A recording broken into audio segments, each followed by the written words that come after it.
Good evening, everyone. Welcome to Sustainable Saturday. I'm David Sponheim, and this is America's Third Party. We are here today. This was formerly the anti-war rally, but we're still very much part of an anti-war plan. It's part of the sustainable plan to not fight other countries. Now that contradicts the experts, the Pentagon.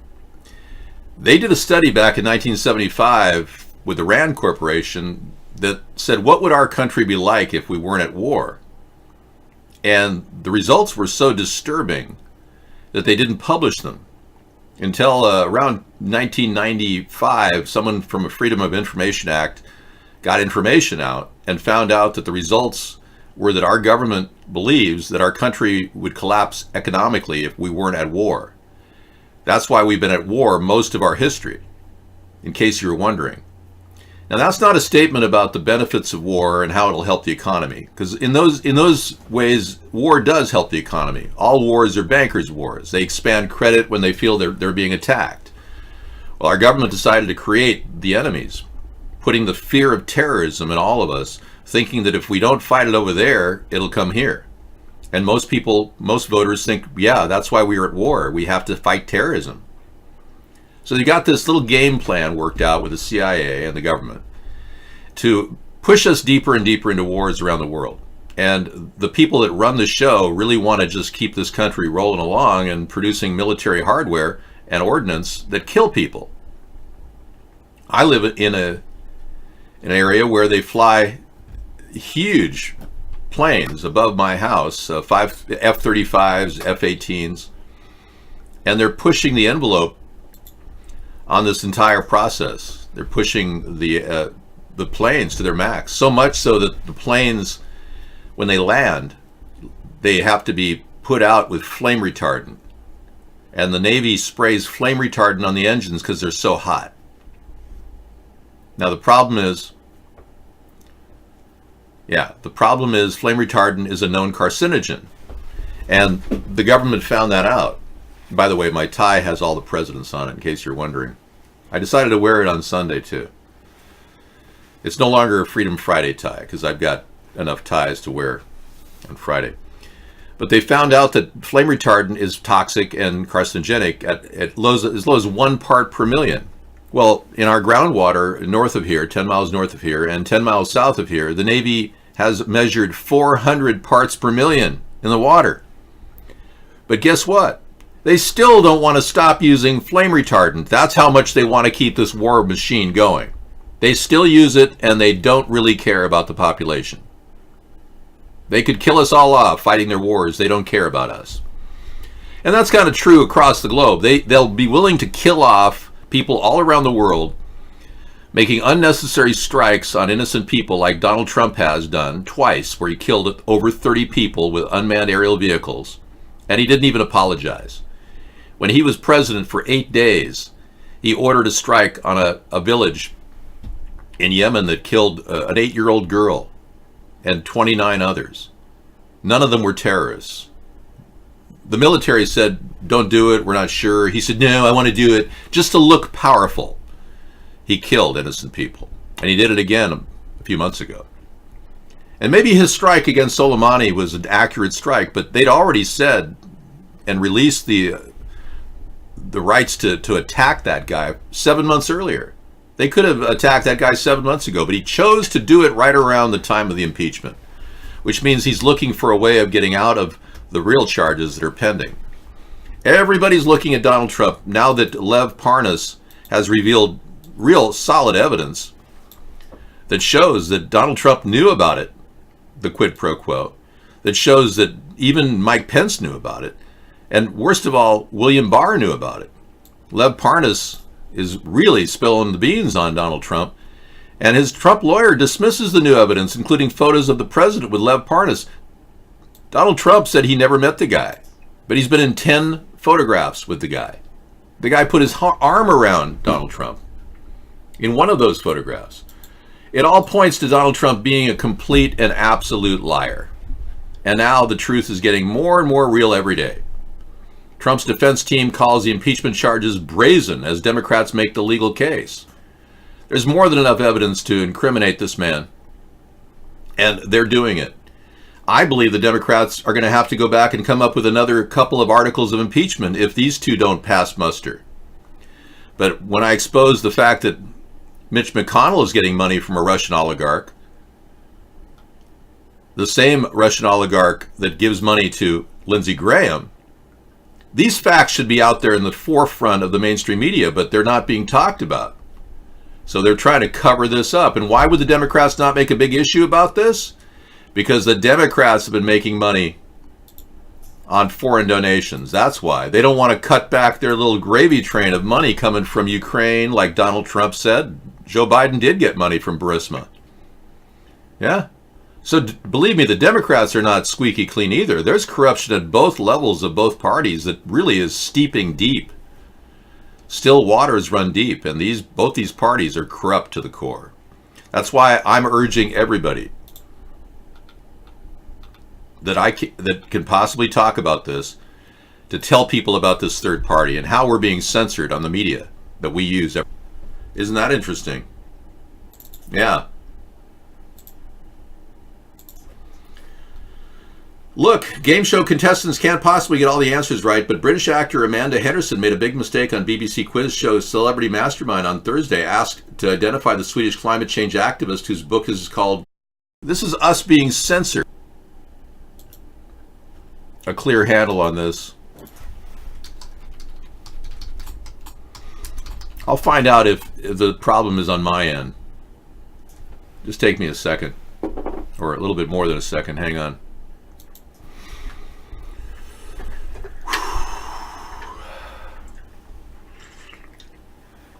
I'll find out soon enough. We use a VPN to do our show, and it does slow down the speed a little bit. And when our VPN's being DDoS, that's even worse. But they can also attack the servers, the ingest servers at iVlog, and they can also attack it at Vaughn. So some people say the best feed of all is coming out of Periscope because it's so low res. We are getting DDoS. I'm going to make a quick move here and go off and go back on again. It'll happen in just a bit. Hang on.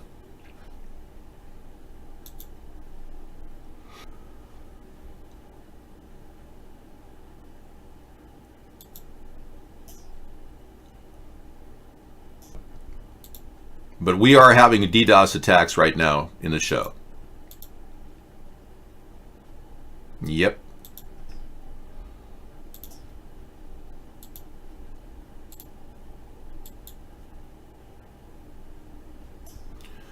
We're having some problems getting in and staying in there. Okay, refresh if you can. Refresh, everybody. Yeah, we're being attacked hard. They don't want this message getting out.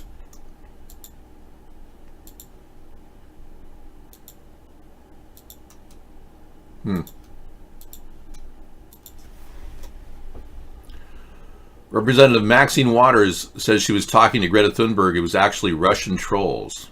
Maxine Waters got trolled by somebody. Yeah, I am. I'm being attacked. Maxine Waters was trying to reach out to somebody on the phone. It was a Russian troll claiming to be Greta Thunberg. That's pretty funny. The call starts innocently enough. Maxine Waters warmly greets the voices on the line, whom a staffer identifies as Greta Thunberg and her father, Svante. They share a laugh about Waters' nickname, Auntie Maxine. The congresswoman praises her young caller for her climate change activists. You made a big thunder on this issue. I'm really, very, very proud of you and work that you're doing, Waters is heard saying. Right, the congresswoman and her staff thought they'd connected with Thunberg, the 17-year-old Swedish climate activist who recently named Time Magazine Person of the Year. In reality, two 30-something Russians, Vladimir Kuznetsov and Alexei Solotaryov, were on the other end of the line. The duo described themselves as comedians and pranksters, but they're widely suspected of having ties to the Russian government. So here you go again.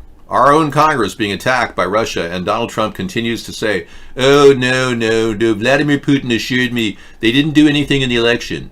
They cheated to get Donald Trump president. And now all of you Republicans are traitors to this nation because you won't face up to the facts.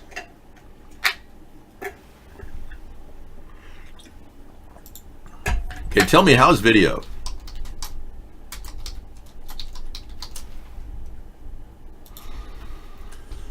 How is video? Any news? Tell me what's going on. Video is dope, meaning it's good? All stable now? Good. Okay.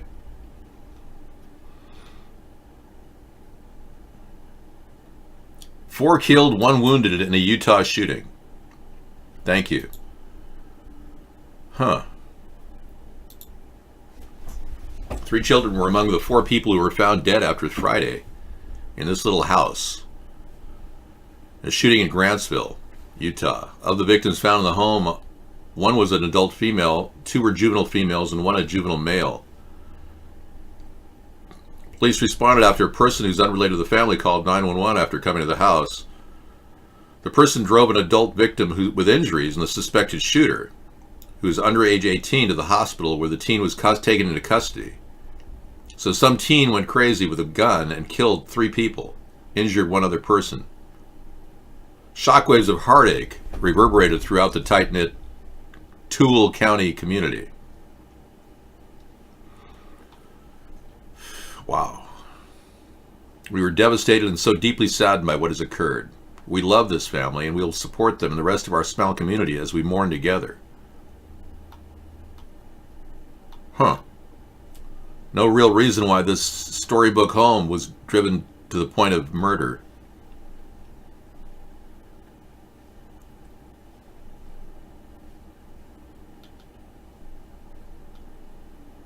No mention of what the cause could be. Okay, well, we'll keep that posted later.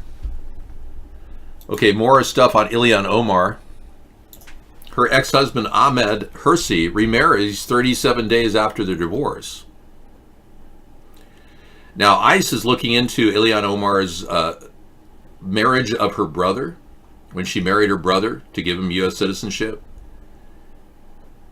And this ex-husband is a separate story. This woman has been talked about in court. A deposition a couple weeks ago showed that she received money from Qatar. The leaders of Qatar gave her money for re-election. You're sick of the censorship at ATP? Yeah, well, you should be. Mark gets a lot of money to censor our show. And you can always go check our show out at Twitch. We got 3 people in there right now, but seriously, guys. They say this signal is pretty solid. Well, it's not that she's a bad person because she's Muslim. Muslim people are not inherently bad people. Some people think that, but they're not. It's because she took illegal money to get elected and cheated with her citizenship and her brother, marrying her brother, her gay brother.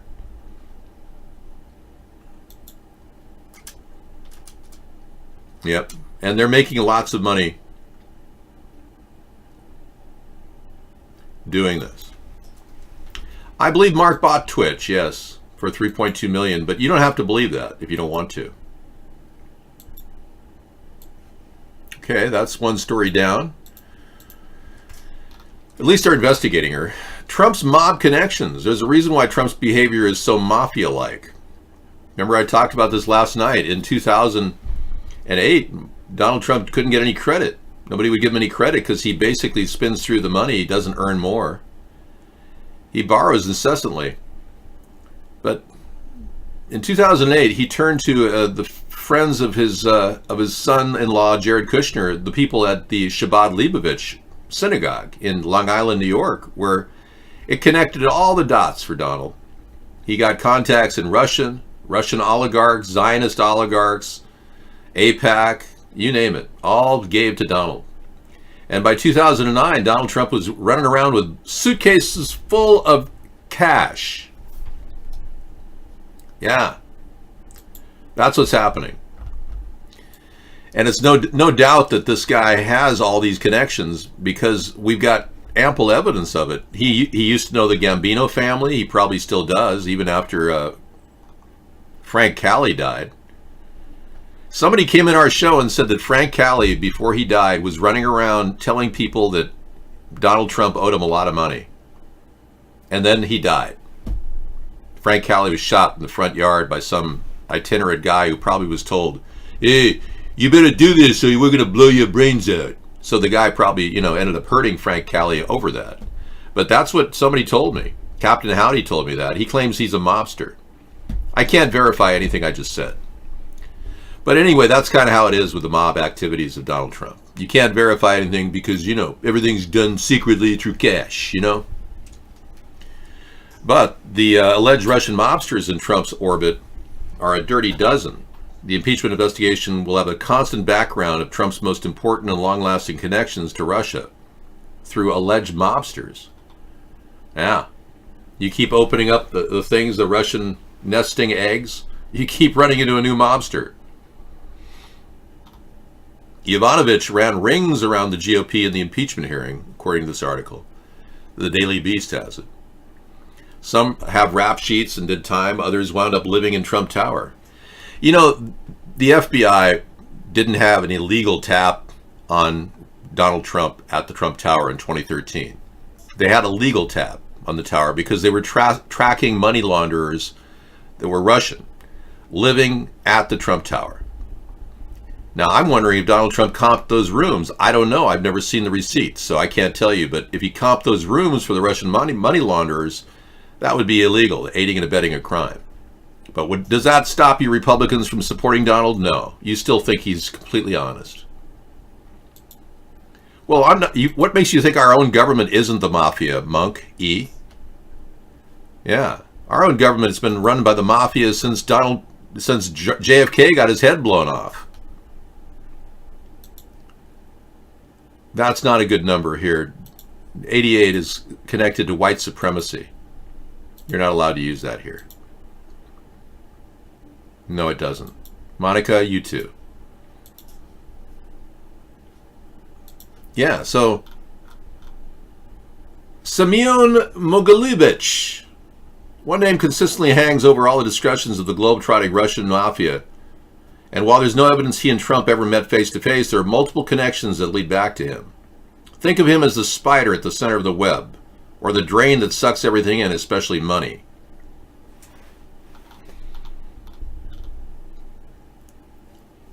Mueller revealed Manafort linked to organized crime. It's interesting to know that Robert Mueller did not investigate and try Paul Manafort on the second trial regarding the money laundering of Russian oligarchs.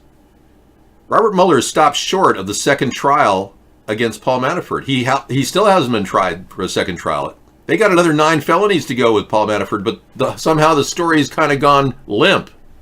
Kind of like your husband after he realized he's not on Viagra. Trump has Russian women living in his condos and believe in Florida. Not positive, but I saw palm trees in the background. They're having anchor babies. Wow, Lady 3964 just said something very powerful. I wouldn't doubt it. I heard there are a lot of Russians moving into Miami right now. No, do not use the 88 number here. It's connected to white supremacy, and I abhor that stuff. Thank you.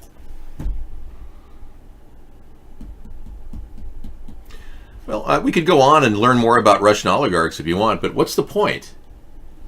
The names go on, and the FBI couldn't locate this guy's headquarters until they finally found out where he'd been living the whole time, in Trump Tower on 5th Avenue.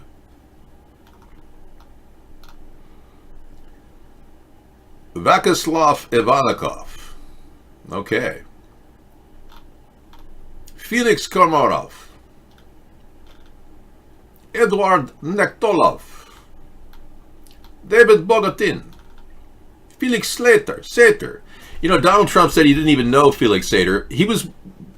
He had the office next to Donald Trump's at the Trump Tower for 12 years? But he said he didn't know him. Oh, I don't know Felix Sater, whoever that is. See what I'm saying about Donald Trump, the liar? It's just getting worse and worse, people. The longer you cling to Donald Trump as your leader, the farther you're keeping us as a nation from getting past this. The more you support Donald Trump, the more you're keeping our nation back in the 20th century, where Russian mobsters take over and take out people that go against them, if you know what I mean. Yeah. You see, Russia's not a very rich country. They like to think they are. Beautiful cities. The Kremlin, Moscow, beautiful city. But they're not a rich country. They don't make a lot of money. Their economy is about the size of Texas.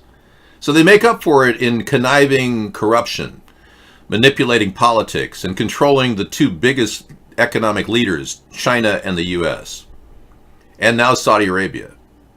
They're working inside channels because they are not a very rich nation. That's the truth. People that believe in Trump are actually holding our country back in the 20th century. You're not moving forward. You people that believe in Trump won't even acknowledge that our climate has been affected by chemicals in the air. Now, I agree with Republicans. The entire global climate problems, global climate change has been altered. The argument's been altered by the Democrats. The Democrats pitch the story it's all due to carbon.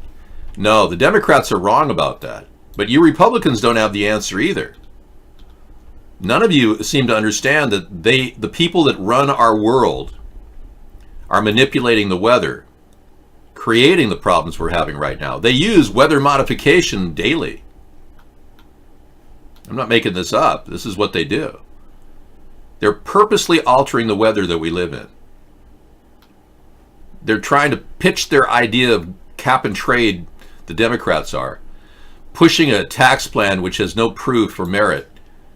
All the while, the Democrats are unwilling to admit that there's even things like chemtrails dumping on our sky every day. They just live in a kind of a fool's paradise, claiming that, oh no, that would never happen here. And now the Democrats are actually talking about, well, maybe we should do something like spray chemicals in the air, and that will help prevent the sun from baking in and heating the planet up. You see, carbon isn't the big problem with our planet. Heavy metals in the atmosphere are the big problem with our planet. Under our nose every day, the elitists are dumping these chemicals on our heads, in our air, and it's manipulating Mother Nature so much so that Mother Nature is being raped every day. Can't even recover because these people keep dumping heavy metals in the air, not carbon. Carbon isn't the big problem. There's only 0.038% of our atmosphere is carbon. I am on Periscope. Would you like to see me? Here's my link.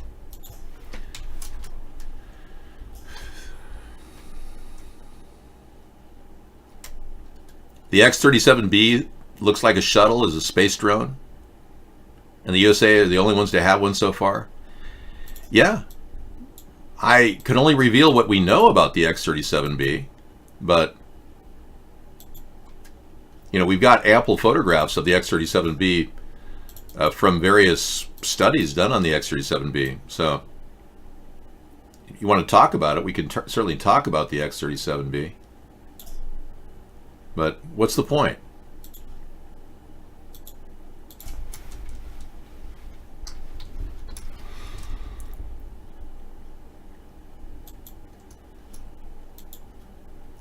This is part of the military space program, and we don't really know what the X-37B is up to. But it's kind of a space shuttle, advanced space shuttle, fly at high altitudes. But the X-37B is not the most powerful weapon in our arsenal. While Vladimir Putin talks about threatening us with hypersonic weapons that can go 27 times the speed of sound, I find that very disturbing that Vladimir Putin thinks it's okay to attack our country verbally and act like it's no big deal. So, in lieu of that, we've got a bigger problem.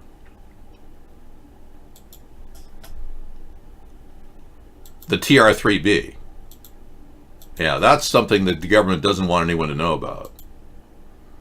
The TR-3B is perhaps, well, top secret beyond belief. So we don't talk about it as a country, that we have stealth technology, video cloaking devices, the ability to land 200 paratroopers from 70,000 feet undetected anywhere in the world.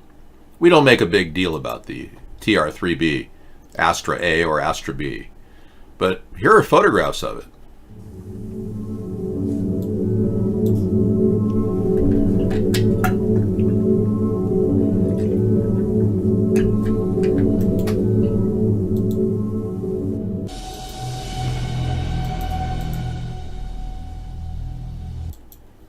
We've had this device for a long time. No, actually, the TR-3B can fly more than 30 minutes. It doesn't have, it no longer requires any type of propellant. Yes, Sponheim is a German name originally. My family came from a small town in Germany called Sponheim. In 1100, my family left Sponheim and the castle there after years of fighting with invaders. And my family, not the other Sponheims, but my family moved to Norway and started a winery. And there is a very famous winery in Norway run by Sponheims. And in the 1860s, my family left that winery and moved to America and settled in Minnesota and North Dakota, where my great-great-grandfather established very large farms up in North Dakota and Minnesota. My great-great-grandfather, or rather my great-grandfather, I should say, the son of my great-great-grandfather, one of the sons, lost everything to his brothers in a poker game. Everything. He then sued his older brother, who took everything he had, and won in that poker game, or rather in that lawsuit. Then the older brother took the case to appeal and prevailed in the appeal case. They basically got my great-grandfather really drunk. He was the youngest in the family, and they got him really drunk, and they took everything he had. Everything. Yeah. Then he sued, got it all back, and then they countersued and won in appeals court, and he got nothing. That's the story. There's a lot more to the story, and I'm still researching it. There's a court case out there on the internet all about this. But I'm not here to talk about that. I don't care about the money. I don't care about the fact that my family was screwed over royally by other family members. I'm not going to bring that up. I'm here to talk about the country. I don't have any concern about money. Trump has, on record, fumigated Mar-a-Lago when he found out that his buddy, the mob guy, Roy Cohn, was dying due to AIDS.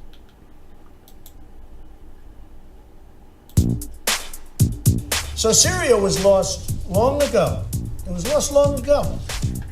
And besides that, I don't know. We're talking about sand and death. That's what we're talking about. We're not talking about, vast wealth. We're talking about sand and death. When during the campaign, I would say Mexico's going to pay for it. Obviously, I never said this, and I never meant they're going to write out a check. I said they're going to pay for it. They are.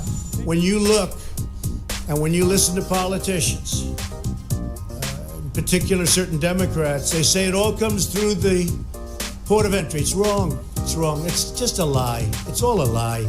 They say walls don't work. Walls work 100%. Okay, yeah, this is the deal. Donald Trump likes to say things. He can't validate anything he says.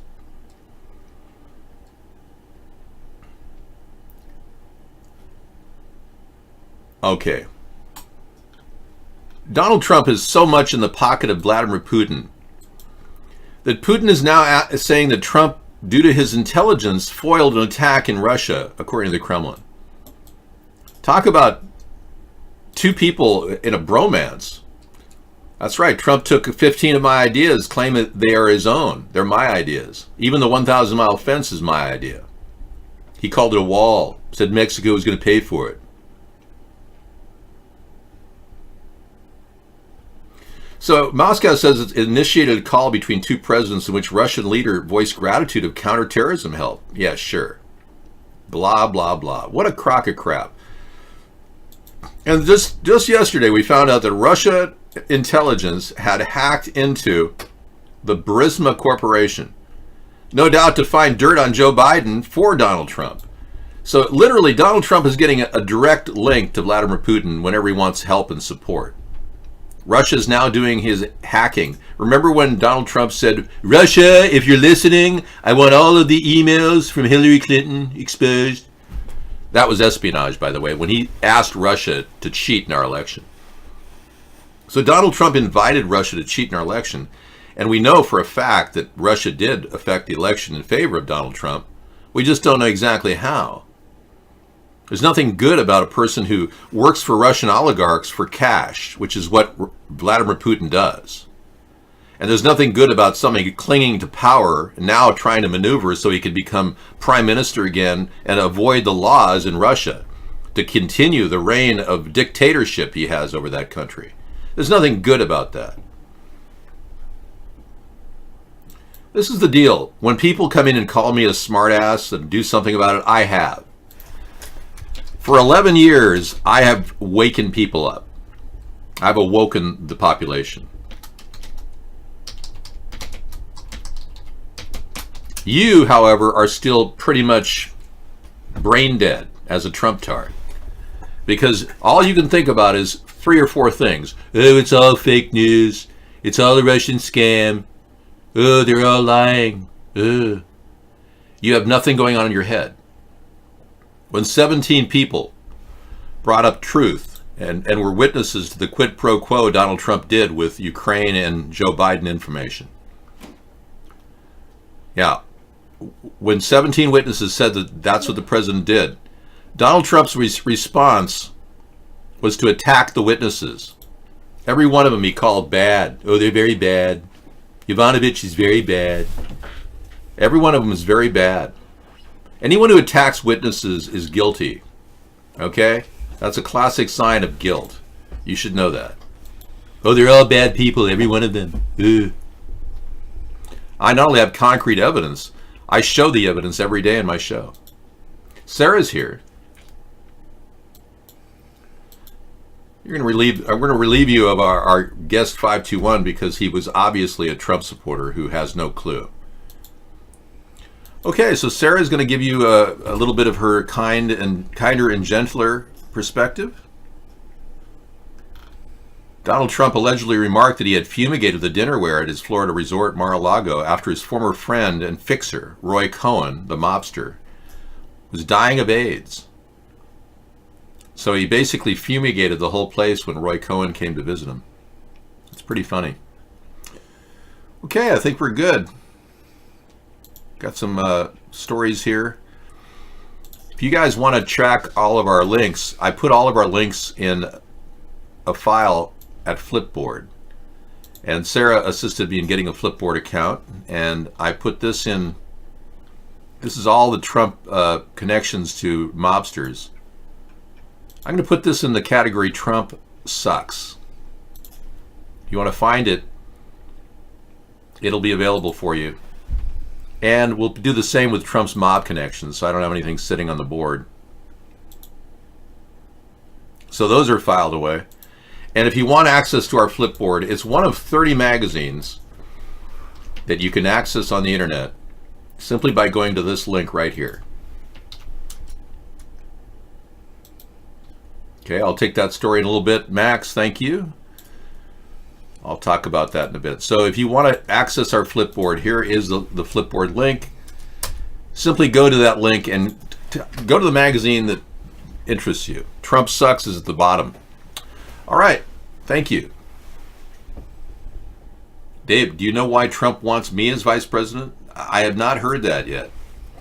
Rand Paul says that he seems to be supportive of Donald Trump, so I think Rand Paul is more likely the choice. Yeah. I don't think Trump ever wanted to call me because he knows he steals my ideas. He doesn't want to admit it.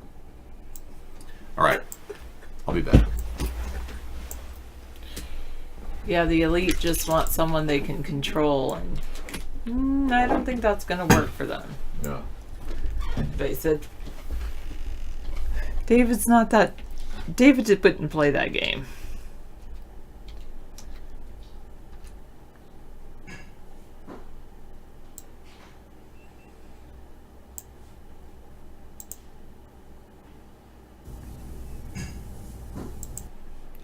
Request Sarah try my link. Okay, I'm looking at your link.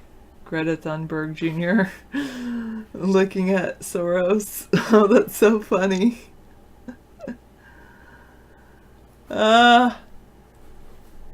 Little parody. That's pretty hilarious. Pretty funny. Hello, my AKV, whatever that stands for. Welcome. Hello. Over at Periscope. And Mitch. You've had enough chemicals. Yes, I think we all have had enough chemicals. David, I know, loves to talk about chemtrails. He once took a peach cobbler once took a hike on a very long chemtrail.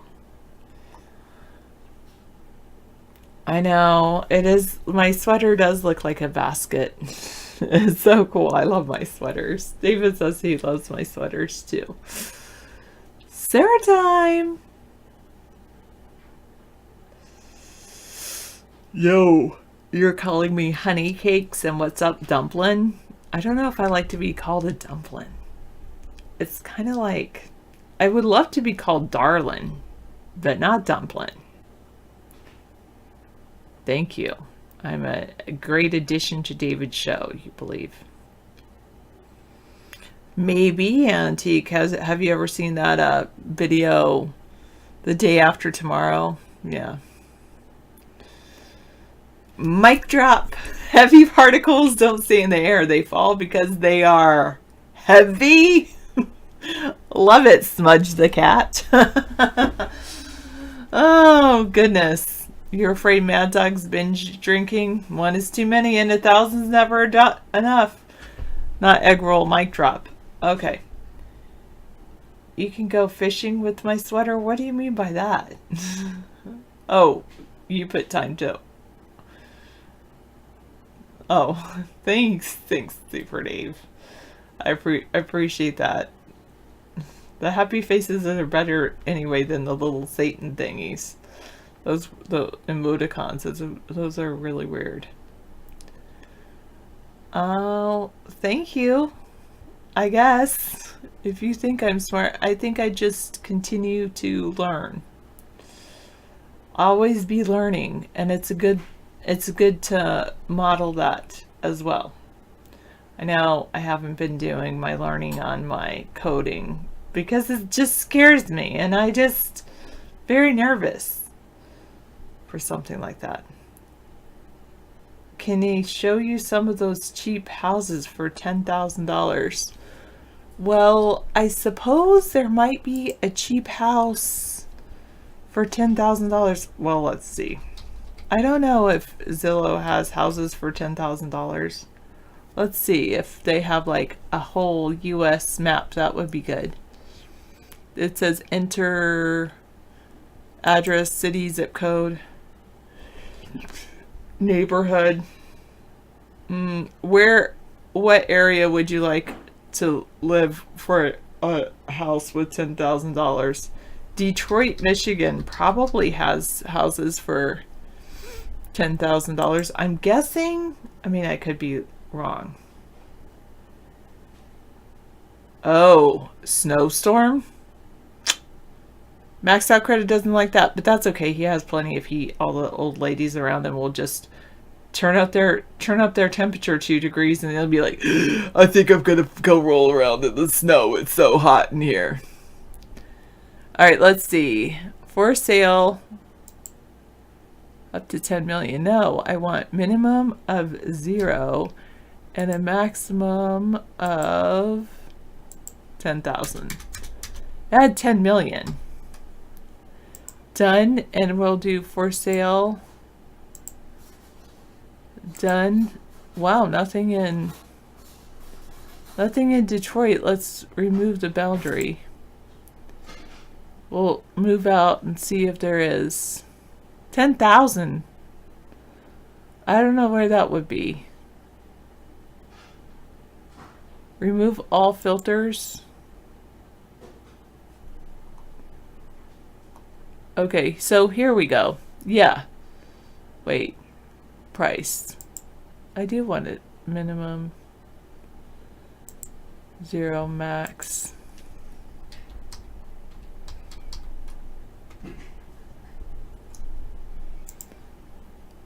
Okay, there's here are some houses for 10,000.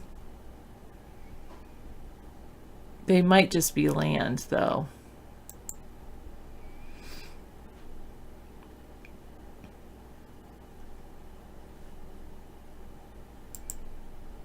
There you go. So now what place would you like to live in? Would you like to be in Chicago? Indiana's a little too expensive. Michigan has a couple. There's some in near Washington, D.C. There's one in Pittsburgh, Pennsylvania that was listed 2 hours ago. It's a 6,000 square foot lot. So maybe not houses, but land.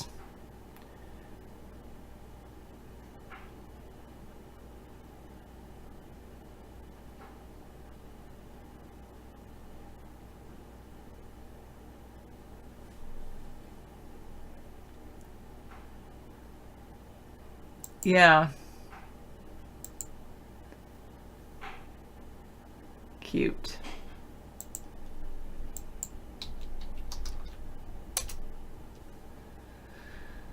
All right. Yeah, it's pretty wild. I just went to Zillow and let's see what this is. That's an auction. You want to steer clear of the ones that say no price in their auctions. Those aren't really anything. Those aren't real deals. They will auction for a lot more than 10,000. So that's why you have to change the minimum to maybe $1. Let's see if that helps. Yeah. Oops. Oh, oops. Nope. I don't know. Anyway. Pretty crazy.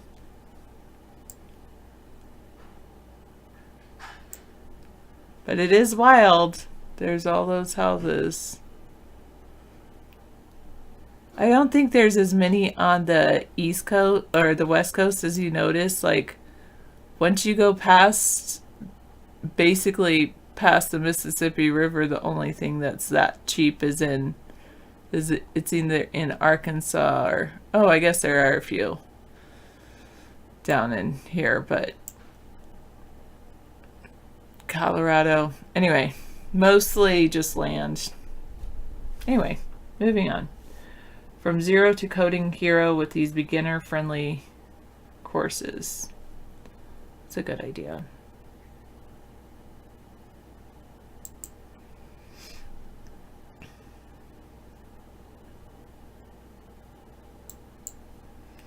Well, I don't think that they need to be hurt if they think life owes them a living. I think that they need to go out and get their own living.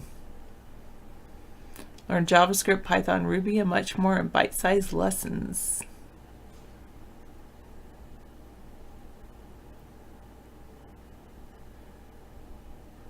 There's a web coding for everyone bundle. 8-course bundle is designed for programmers of all skill levels, from complete newbies to pros who want to diversify their skill set. Each course is designed to be consumed in a single setting, so you can use course takeaways quickly and effectively.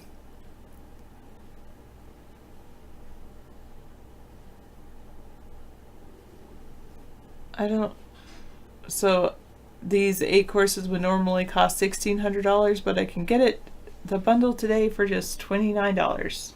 I think you can learn yourself on W3 Schools.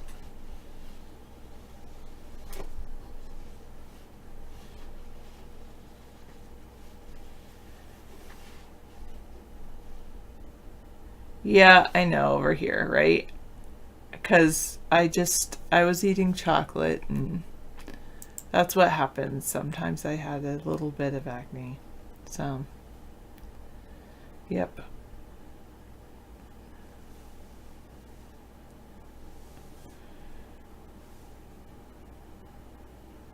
I don't know if it's that cool, but it is there. It is what it is. I should probably do a facial scrub with some Oro Gold. That would be probably good.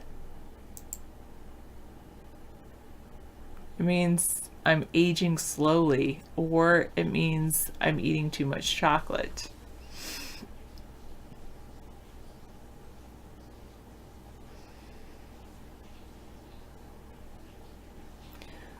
But I'll go with I'm aging slowly.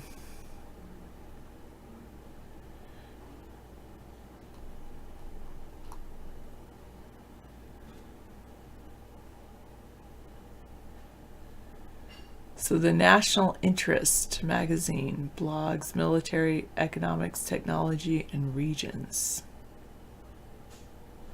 There was it's funny that I was like, no, I don't want to spend $29 on courses, even though I was looking at this MIT courseware course that's coming up in February, and I was like, that's interesting. I know what I need, what my next goal should be, but I think I need to go back to just writing out my to-do list. Well, David, I think, is aging very slowly as well. Maybe even slower than I am.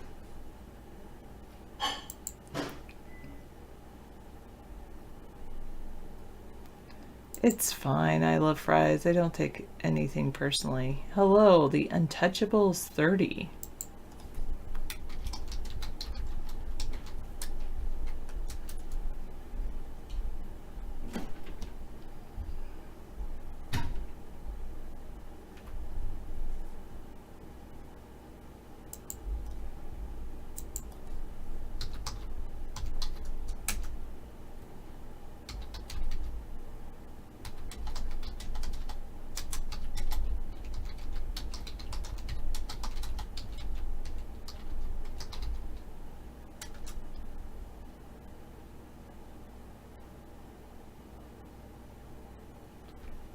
Yeah, what's your gig?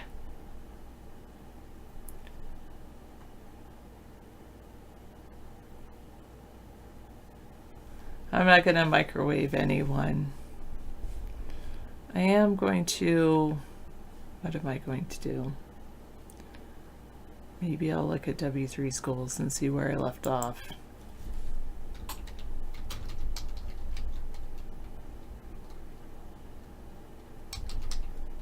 I was studying Node.js over there. It was pretty interesting. And the thing about Node.js is, like, you can start with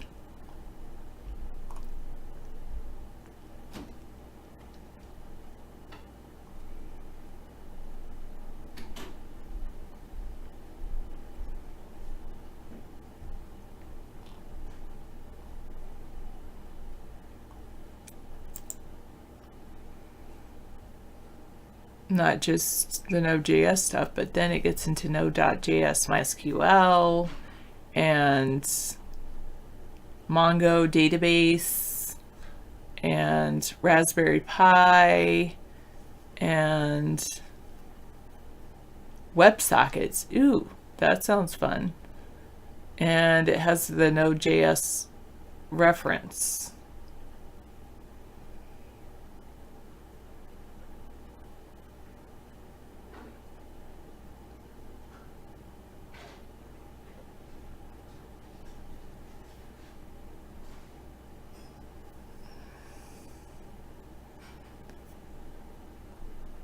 Which is pretty cool. I think I left off at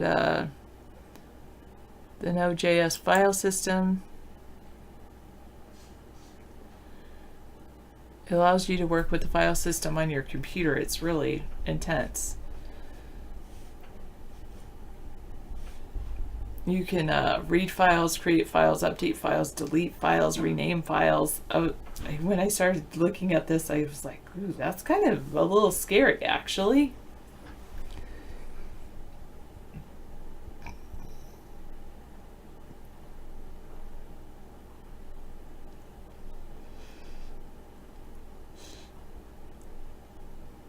So if you knew Node.js and you got into somebody else's file system, you can mess with it. A simple code for collegians, programming for all. Oh, Python.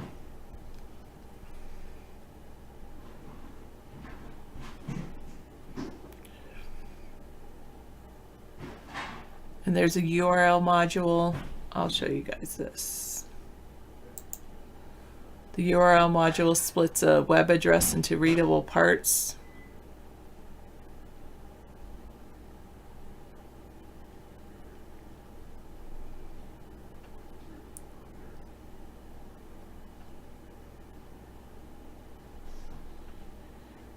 And so you can serve a file requested by the client.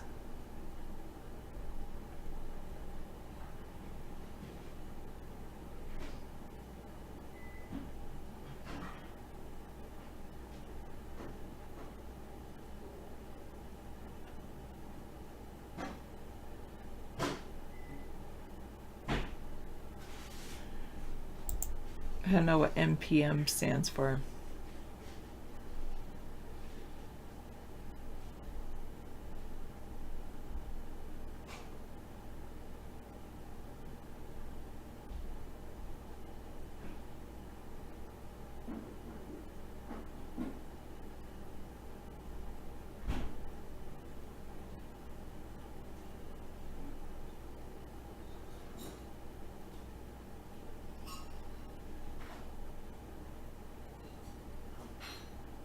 MATLAB I haven't used.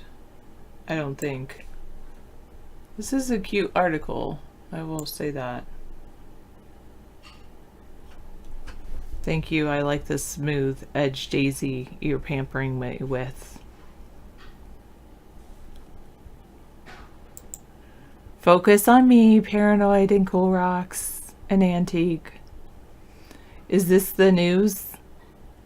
Well, it's my news. El Hajj, 1993. David Sponheim will be back and talk about the other news. What would you like to talk about?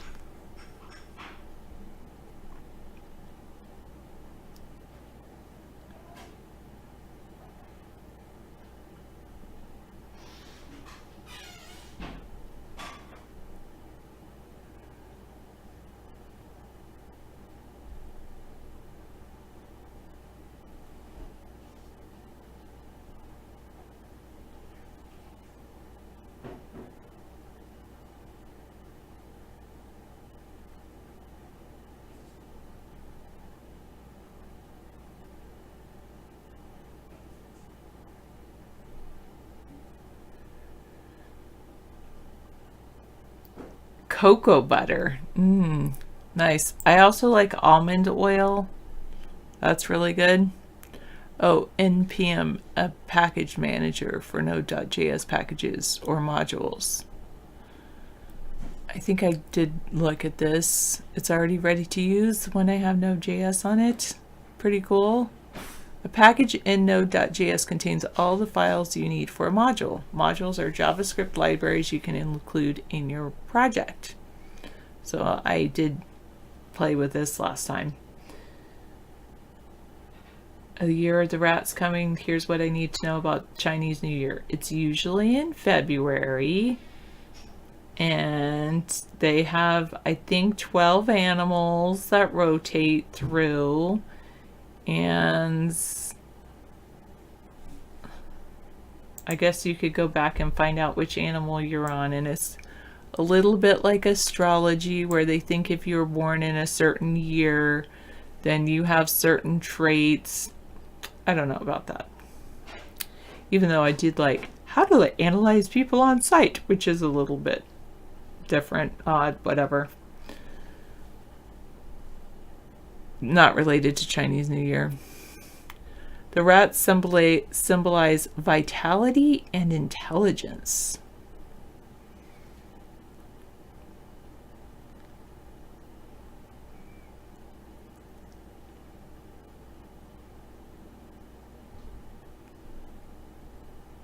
It begins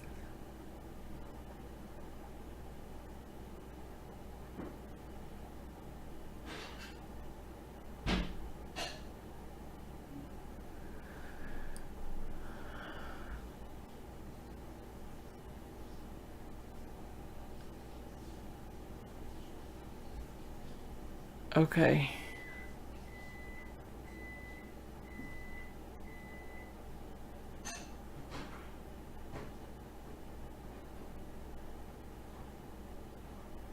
All right, thank you for that information.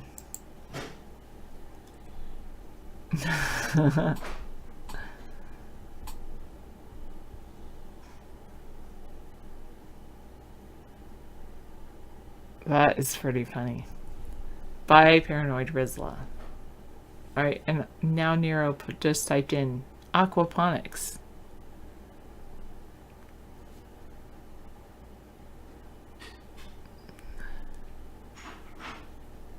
Okay, I did that one. I'm going to move on to events.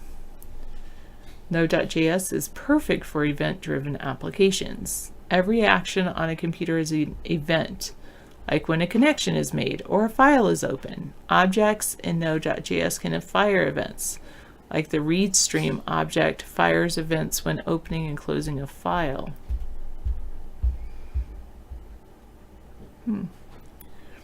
Node.js has a built-in module called events where you can create, fire, and listen for your own events. To include the built-in events module, use the require method. In addition, all event properties and methods are an instance of an event emitter object. To be able to access these properties and methods, create an event emitter objects. Oh yeah, that's totally for sure. Yes, Real Man's Pilot. Very upset. How to stop too many tabs from taking over your browser. Close them as soon as you open them.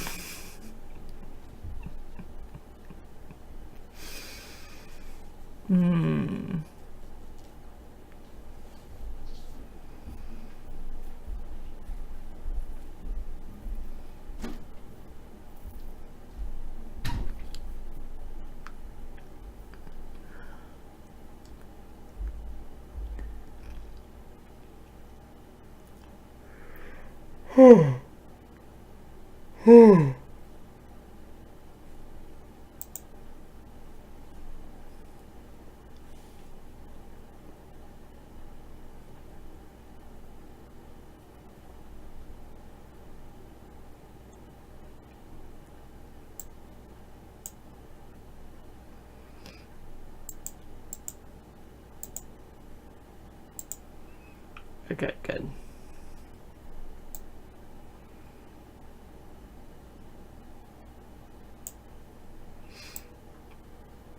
Super Dave's in the room. I think maxed out credit left when I didn't click on his link quick enough, maybe. I don't know. Does David make me work too much? No, David usually tells me to relax, and then I end up watching TV, and that's not really, like, then my body's not sleeping. I don't know, anyway. I'll use this to take over another tab to take over my browser. Browser tabs, can't live with them, can't live without them. They're incredibly powerful and extremely annoying. And a suck on productivity in your computer system's resources.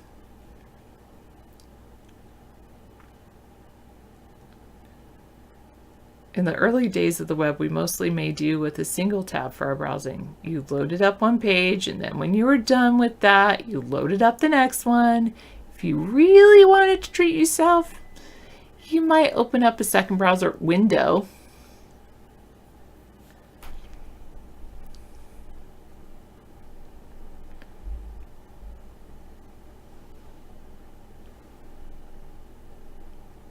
Use your browser's other features. Let us introduce you to a new browser feature often forgotten, the browser window. Control N is a new browser window. Well, I have 1, 2, 3, 4, 5 windows open. The benefit of browser windows is that they stack on top of each other rather than slotting in side by side. True, your computer could still be slow.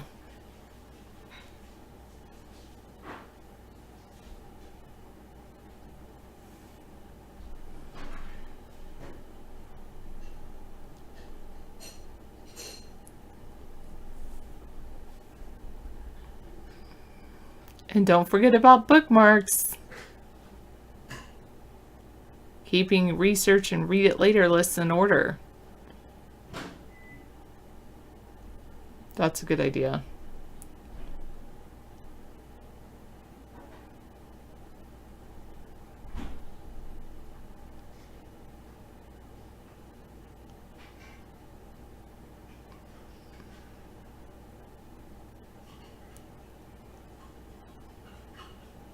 Oh, hot rails, interesting.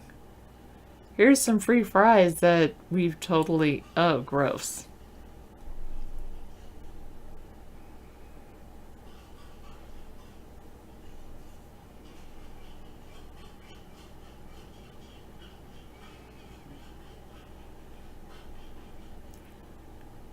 There's great tab add-ons. There's one's called the Great Suspender.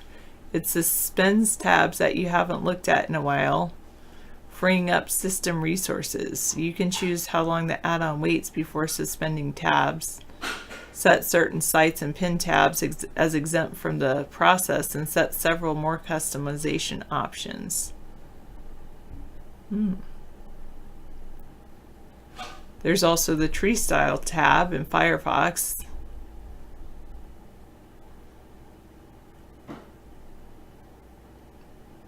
Oh, there's a tab snooze in Chrome that does exactly what its name suggests. It lets you snooze tabs until later in the day, later in the week, later in the month, or whenever you like.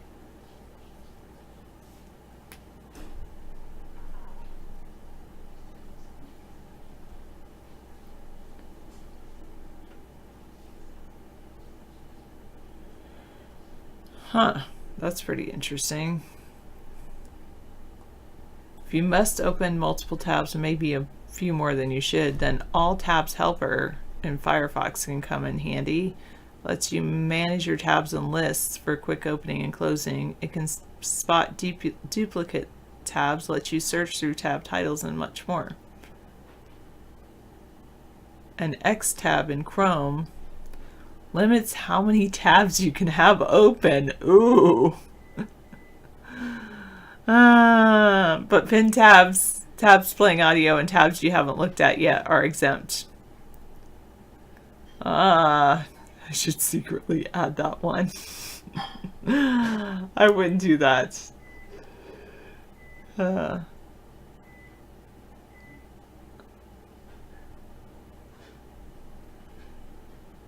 Yeah, you could stop opening tabs by stop clicking on new links. No, that wouldn't work for David.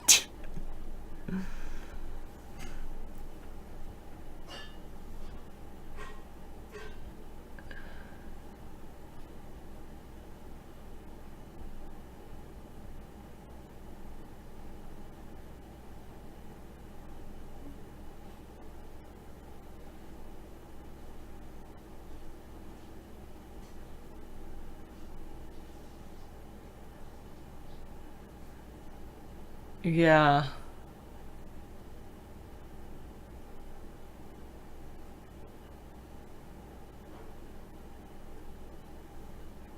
Oh, I didn't know about the browser task manager.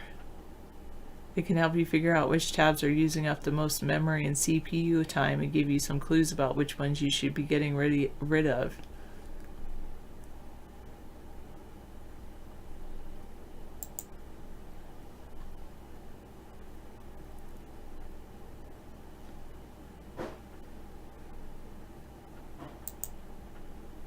More tools, task manager. Let's look at these. YouTube. Oh, that's America's third-party show. I can't close out of that. Let's see. This one is tab, new tab, whatever that is. The extension uBlock Origin is using up a lot. So just YouTube really, and Twitch of course. Oh, and then Vaughn and Periscope. Not surprising.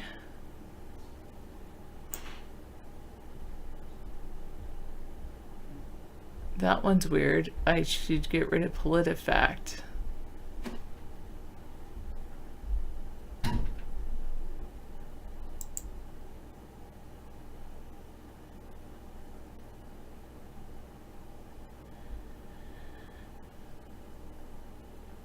I close out of that.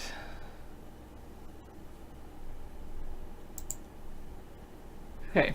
Well, at least I learned something. Google History does save all, but it doesn't save it in a tab thing. So then David's like, but I need those tabs open so I can scroll between and like show everybody all of my tabs that I have, because it's so important to show you every single Where you need a supervisor for? Where you need a supervisor Because I just was unlawfully searched. I didn't commit to a search. I don't understand why I was searched.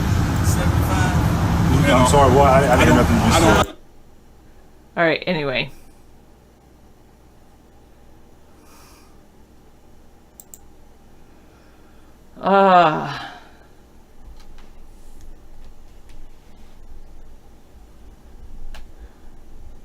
I don't know who those people are, Real Man's Pilot. Probably one of those people that you're like, what? She doesn't know who those people are? Are you serious, Sarah? How uninformed are you?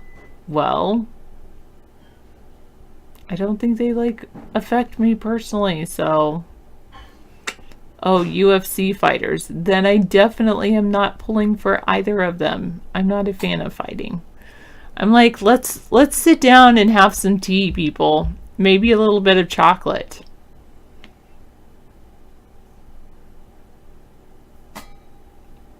You find yourself having more bookmarks than tabs. Yeah, some people don't like bookmarking because they think that bookmarking is something that they want to visit again and again. And whereas a tab, like David thinks, like if I just have it in a tab, I want to read over it maybe like 5 times. But I want to read over it once and then get rid of it. But anyway.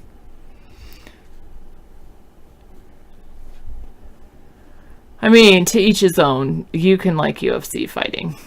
It's kind of sad. I'm not a big sports fan.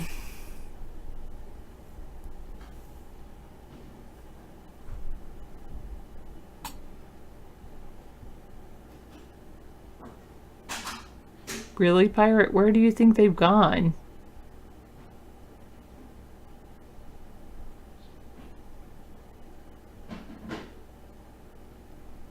What does that even mean? I don't understand that saying, Cool Rocks.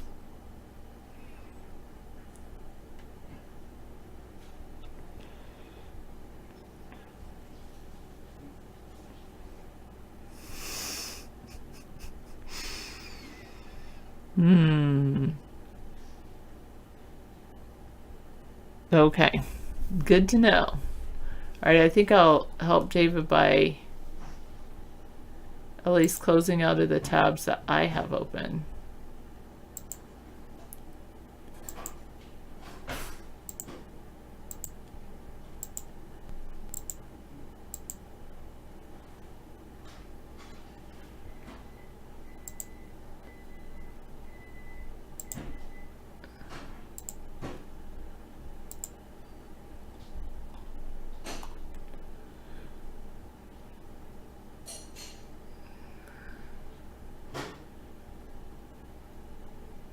Trump's defense team calls the impeachment charges brazen as Democrats are making their legal case.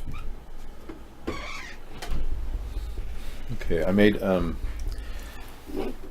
cut a piece of chicken off and micro some of that and the Brussels sprouts as much as you want. Okay. Let me turn this heater on. And then I made you some soup too. It's hot right now. Oh, thank you. I'll Just go put a eat little it. paprika. I didn't put a lot of spice in it. Thanks. All right. All right. It is not yet time for bed. I'll come back in about 45 minutes. Thank you, Sarah. These breaks really helped me. I appreciate it. Oh, you're welcome. Yeah. Huh. Is it plugged in? It is, yeah. It wants to start. Is it at an angle or something? Nope, we got it. All right, thank you. Time for bed? No, thank you. Well, yeah, have some dinner. Heat up whatever chicken, have as many Brussels sprouts as you want, and some soup. All right, thank you. Some pumpkin soup with cheese in it. Sarah and I made pumpkin soup in a pumpkin in October, and we froze it. And here it is January already. We're eating it. It's great. Yeah. I do a lot of cooking in the background, so when you guys don't see me, I'm actually working with the stove and all the different things. Yeah, I like cooking. It's relaxing. And, I normally do a cooking show, but last Thursday, the DDoS occurred, and they shut us down. I don't know, I couldn't get the signal to go out, so if it doesn't work next week, I'll work around the problem. I've got another way to do it. But either way, it's kind of amazing. It's my real hair. This is not some hair piece. I found that you can actually align your hairs by combing. There's an apparatus that's called a comb. Many of you are aware of it. Yeah, combs are of all different types, and you can buy them at Walmart. You've been life raped? Wow, bummer. You've had enough chemicals, sir. You've been raped. Yeah, that's the news. Hey, we got 5 viewers at Twitch. You guys just discovered our show. Thank you. We're at the bottom of just chatting because we're being censored. We used to have, 10,000 hits or 9,000 hits on Twitch in 1 month. And then I was banned. And then I've been off Twitch for 5 years after I got an inordinate amount of hits. And then boom, gone.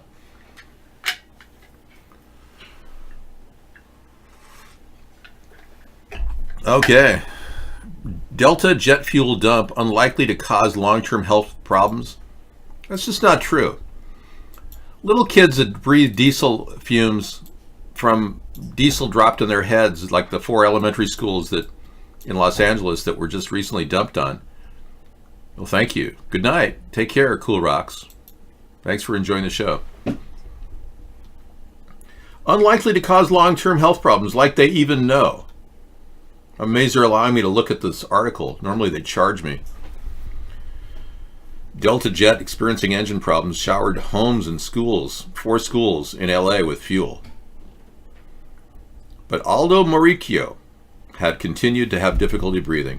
Mauricio lives in Santa Ana Street in Cudahy, just a few hundred feet from Park Avenue Elementary, where more than a dozen school children and teachers were treated after being doused with jet fuel. He says he suffered from allergies for years, but his lingering breathing issues have made him nervous. I would say it's getting worse, he said Thursday. He plans to see a doctor if his symptoms don't improve soon. I would sue the living daylights out of that Delta jet. Just breathing that jet fuel can't be good for your lungs long term. Of course, I grew up in Los Angeles. How can I even speak? I mean, really, when you think about it, how could I say anything? Look at that. Isn't it amazing? Cool Rocks, I hope I never meet you again. Really? What don't you like about that guy? He seemed like a nice guy. Yeah.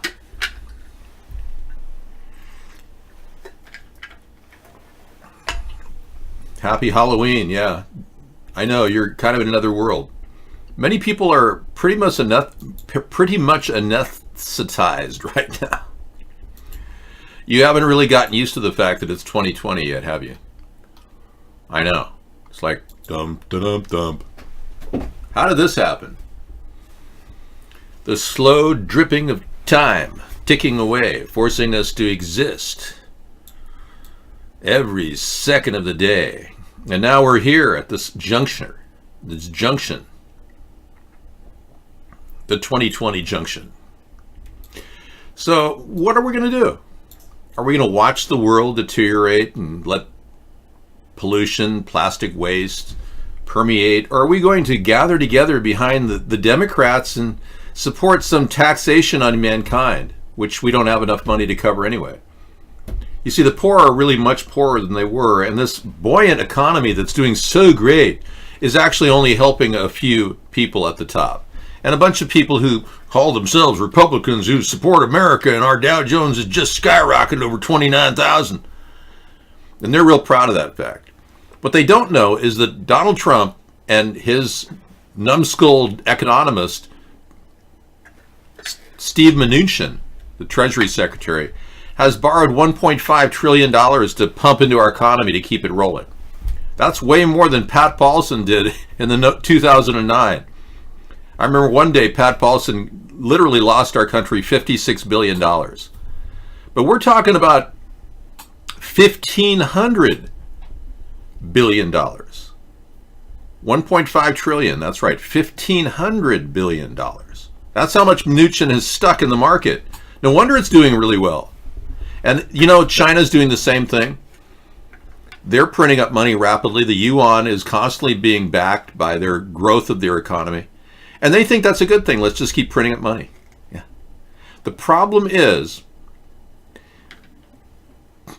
the world's economy really is a zero-sum game. The more they print up the money, the less value we have in our pockets. That's called inflation. Everything goes up in price. So the creeping crud of inflation is pretty much a hidden tax on our income. So many of you who are pretty much wondering, you know, if your savings is dwindling in the bank because it's not earning any interest. It's worse than that. The value of that money is dropping every day because they keep printing up money, claiming this is a wonderful economy, it's great, everything's going very well. Can you imagine printing up 1.5 trillion and handing it to all your cronies and them investing in the stock market and then claiming everything's going well? That's exactly what they're doing. Now, I have a way of actually stimulating the economy. If we gave that 1.5 trillion to the American people, we'd have more than enough to cover the cost of this. $500 a month per U.S. adult citizen. Anyone who's not currently receiving Social Security or disability would qualify for this as long as you're a U.S. adult citizen, 18 or over. Be a great way to get started if you're a young person and your mom and dad are like not exactly what you thought they were. I expected my parents to finance my college education, believe it or not, because the state did. Their income showed that they could have easily financed my college education. And we're talking about when colleges were really, really cheap to go to. But they didn't have enough money. Or they didn't want to give me that money, in my mother's case. So she had enough money, but she wouldn't give me the money to go to college. This won't get you to college, but this will get you started on saving money at 18, as opposed to the $2,000 credit card you get. Everyone graduates from high school gets $2,000 credit card limit. This is like money in the bank that you could, save. And by the time you're 19, you probably have enough to start your first quarter at a community college. But we also have a plan to double the Pell Grants. And that's not Klobuchar's idea. That's my idea. I'm the one who's been talking about doubling the Pell Grants for years. She's using those words. She's actually almost mouthed whatever I say, which is kind of weird. Amy Klobuchar. I don't really care about a college education. It doesn't matter to me. I mean, I really never wanted one. I got to the point where I really was despising my college professors who were Marxists. And I couldn't even have a normal conversation with them without feeling like they were forcing their ideology on me, indoctrinating me. I don't care if I have a degree or not, don't have a degree. It doesn't matter to me. But it matters to you. And a lot of you young people who have great opportunity and probably did very well in high school are having a hard time getting into colleges. The financial cost is so much. That's extremely horrible. I don't ever plan on selling cars, and to call me a car salesman is absurd. I'm selling everybody on the idea that a country like ours could actually correct its problem. And when I have people like road bumps in our chat room that I have to mute, I'm only muting them because they're taking me off point. This is not about getting an education or getting a job. This is about giving people opportunity to do something with that money. Learn to handle money. This will even give young people who are currently living at their mom's house and their mother's on welfare, instead of the welfare money going to grandma or to your mom, it goes to you, and you have to participate in the family budget. This gives you a sense of economic stability and helps you gain traction in your own way by financing yourself and maintaining your spending. One of the most important sustainable factors in life is limiting your spending.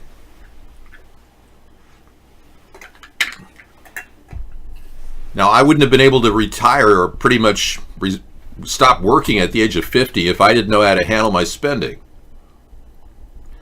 When you don't make a lot of money, you learn to save it effectively and do the right thing with it. Now, you can make investments in gold, and gold is obviously still holding its value. It's growing, in fact. It's something you can hold on to tangibly, and you can put in a safe. Yeah. So you could have something really, really solid as an investment that's going to grow in value. You can also invest in food. Just make sure you have enough food around you. That's sustainable. But a lot of people at this point are living in debt. The average person is $600 or $6,000, about $6,500 in debt. The average family is $13,000 in debt. That means that most people are about $500 away from living on the street. This is the $500 that will help reset our economy.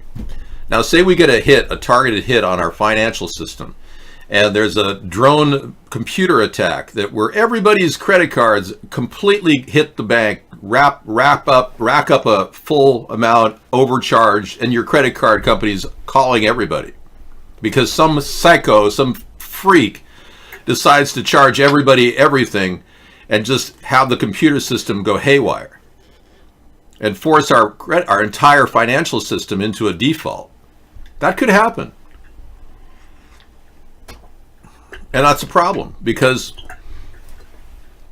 there's absolutely no way we could reset the economy without something like this in place. Now, this isn't a Donald idea. This is not an Andrew Yang idea. Remember, I'm not giving it to illegal aliens like Andrew Yang wants to. And I'm not offering 1,000 where he doubled the amount. I'd actually, if Andrew Yang wins the nomination for the Democratic Party, I'll offer $1,111 to beat him at his own game. But this is what we can realistically offer people right now.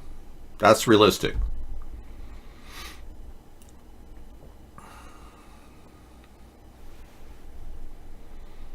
Hire Americans to buy gold with a buy gold sign. Yeah? Well, gold will become a very strong, stable resource for people to invest. The problem with gold is it hasn't really been realistic. It's been a paper sale product where companies like the New York Mercantile Exchange and COMEX can rig the rate of, or how much gold there is out there, claiming they've got paper value of gold. They don't have tangible gold to back that. When they started offering paper gold, everything changed. They altered the market. The real market in gold is in the tangible number of real pieces of metal out there. The number of paper gold sales out there is way higher than the number of real tangible gold sales out there. So if you're sitting on real gold and markets are scrambling to liquidate cryptocurrency or whatever just to get out from under a slide, a massive slide like the one we had in the Depression, gold is your standard that you'll stand by and will continue to float in that type of an economic meltdown. Cryptocurrency could be erased in a second. Your numbers won't qualify when you go in to dial them up. It's like, it's not working. I don't understand. That kind of thing. So getting your spending down means also, brewing your own coffee. I used a Keurig cup today for 35 cents. I bought at wholesale. When I got some nice flavored coffee as opposed to a $4 cup of coffee at Starbucks.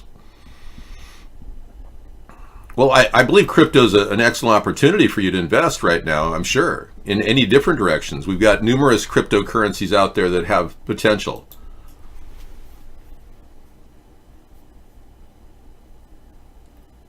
Yeah, I think Super Dave just likes to chat. He's a big chatter, Scissor Fight.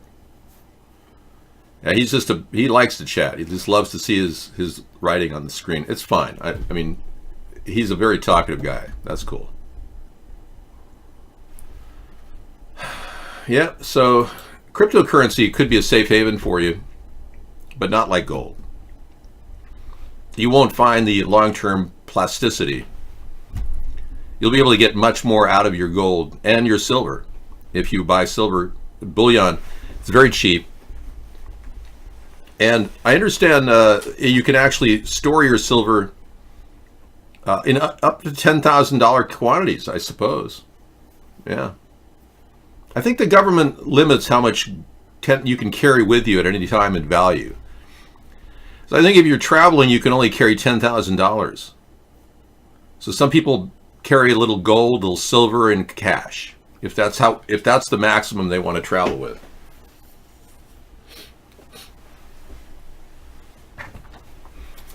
I've got my entire travel kit down to this box right here. Yeah, this is all I need to survive the apocalypse. I bought it for $5.95 at Walmart. It's watertight. You can put my cell phone in here. It can put any kind of supplies. Today I have my entire life encapsulated into this. Enough CBD oil to provide me at least the best topical skincare money can buy for the rest of my life. I've got my no-seam head net, which will prevent insects from crawling into my face. And I have my dude wipes. I think I have about 30 of these. Yeah. 18 dude wipes. 18 days of dude wiping. And I have the ultimate. A whistle. With a compass on it. And a thermometer on the back with a magnifying glass. So I can start a fire with it. Isn't that great? There's no food in here. That's the problem, but yeah, I mean, I'm sure I could fit more stuff in there, but maybe a fishing wire to go fishing. I can't really put a BB gun in there to attack a rodent and eat the rodent, so I'd have to figure out how to set a trap. But being prepared is what it's all about, you know? You don't need a lot to survive. But you should have a bug out bag in your car, too. All of you should.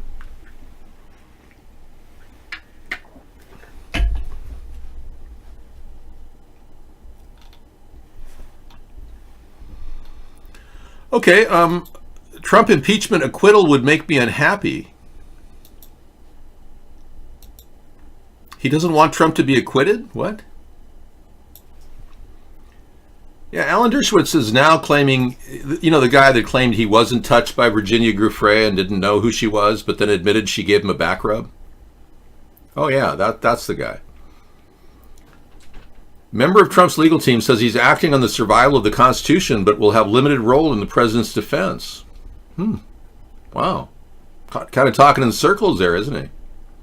Sounds like he would be a Jewish attorney, right? He said he will not vote for the president in November, and that Trump's acquittal by the Senate would produce results that make me unhappy as an individual. Wow, so how can a person represent someone when he's personally involved and really doesn't want the president to be acquitted of any crimes? In other words, getting off.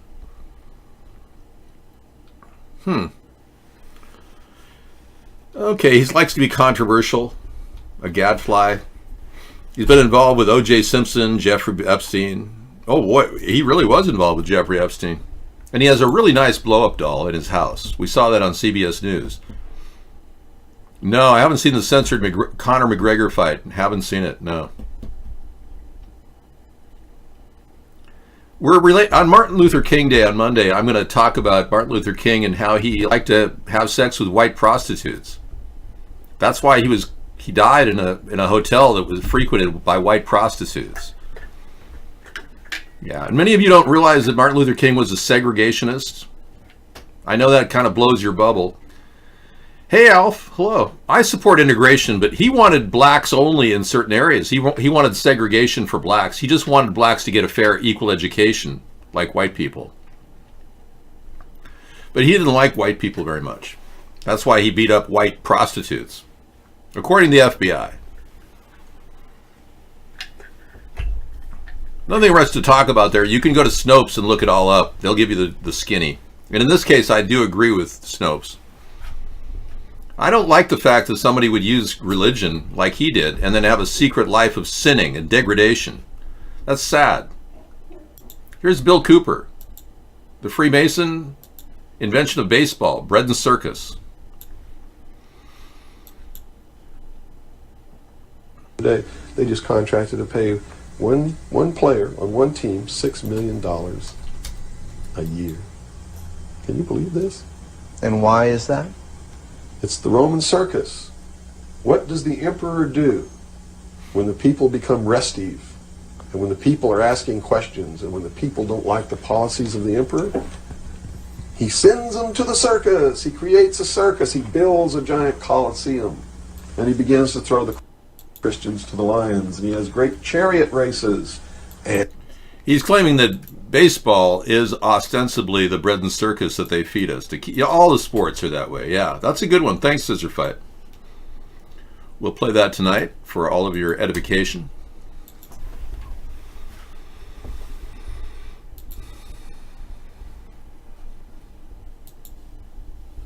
Here's a great way to get rid of plastic waste in rivers. I'm really impressed with this, and I'm going to look at this as a solution for America, and maybe we can help other countries do this as well.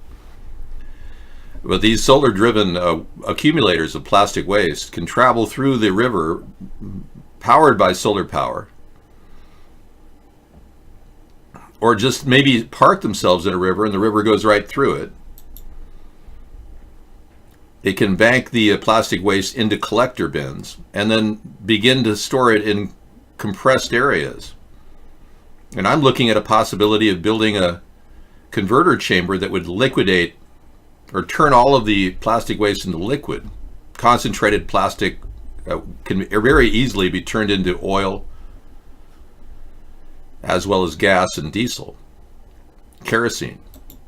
So we could actually convert the plastic into fuel we could use again. But time has come to do this. We cannot wait any longer. So these are the companies of the future. Yeah, and I really respect what they're doing. I'd give them all the support I could as president to help plastic waste around the world, not just in America, because we're responsible for a lot of the plastic in the world. We sent our plastic to their countries. We have the onus of protecting this environment is on all of us. But should we tax you to get rid of the plastic somebody dumped in the garbage 6 years ago? No. Plus, our garbage in our landfills could easily be converted into methane producers, and the plastic would break down with proper bacteria. We could cap all of our landfills with heavy duty PVC or possibly some sort of a really dense plastic, like 24 mil plastic, and cap the entire thing and then harvest methane that's produced in it out of certain caps. Assuming there's no ground fires going on. That would be a problem.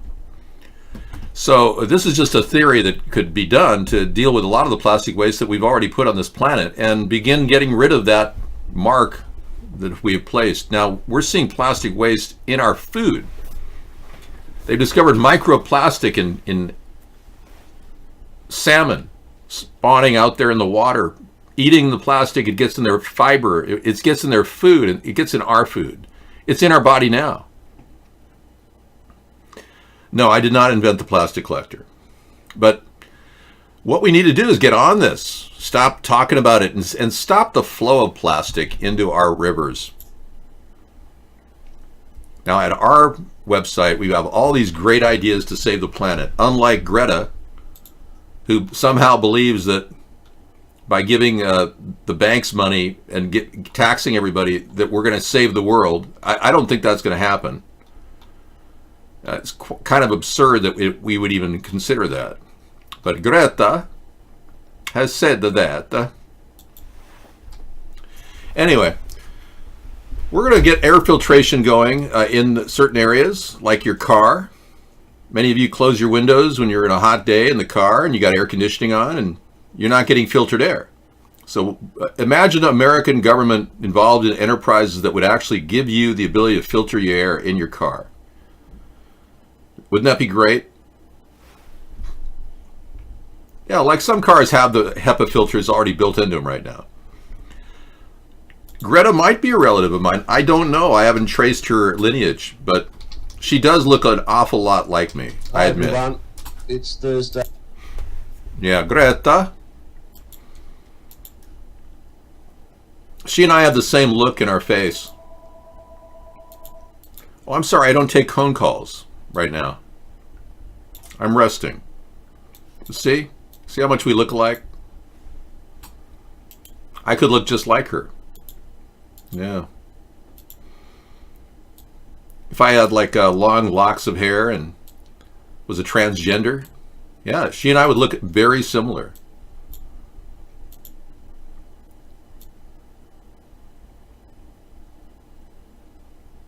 Now, David, you know that is not very nice to say those things about Greta. I know, it is very similar nose and very similar eyes.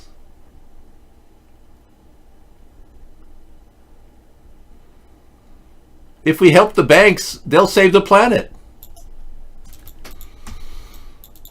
Anyway, I'm not trying to be like Greta, but she's already become the poster child of the elite George Soros and the New World Order, so I can't compete with that. But I want to actually fix the problem. This is very important. She didn't say anything about chemtrails. She refused to talk about chemtrails. You notice that?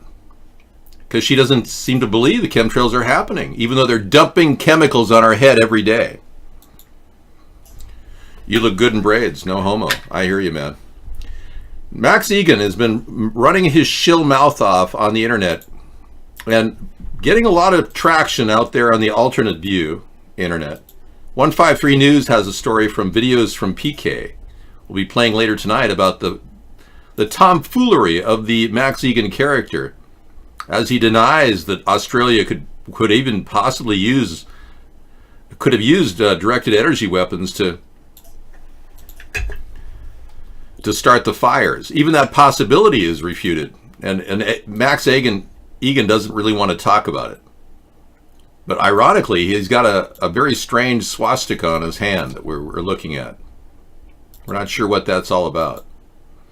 But yeah, we'll take a look at that later. Look at that weird thing he's got written on his palm. I don't know. So we're going to try to debunk the shill we know as Max Egan tonight. Thank you.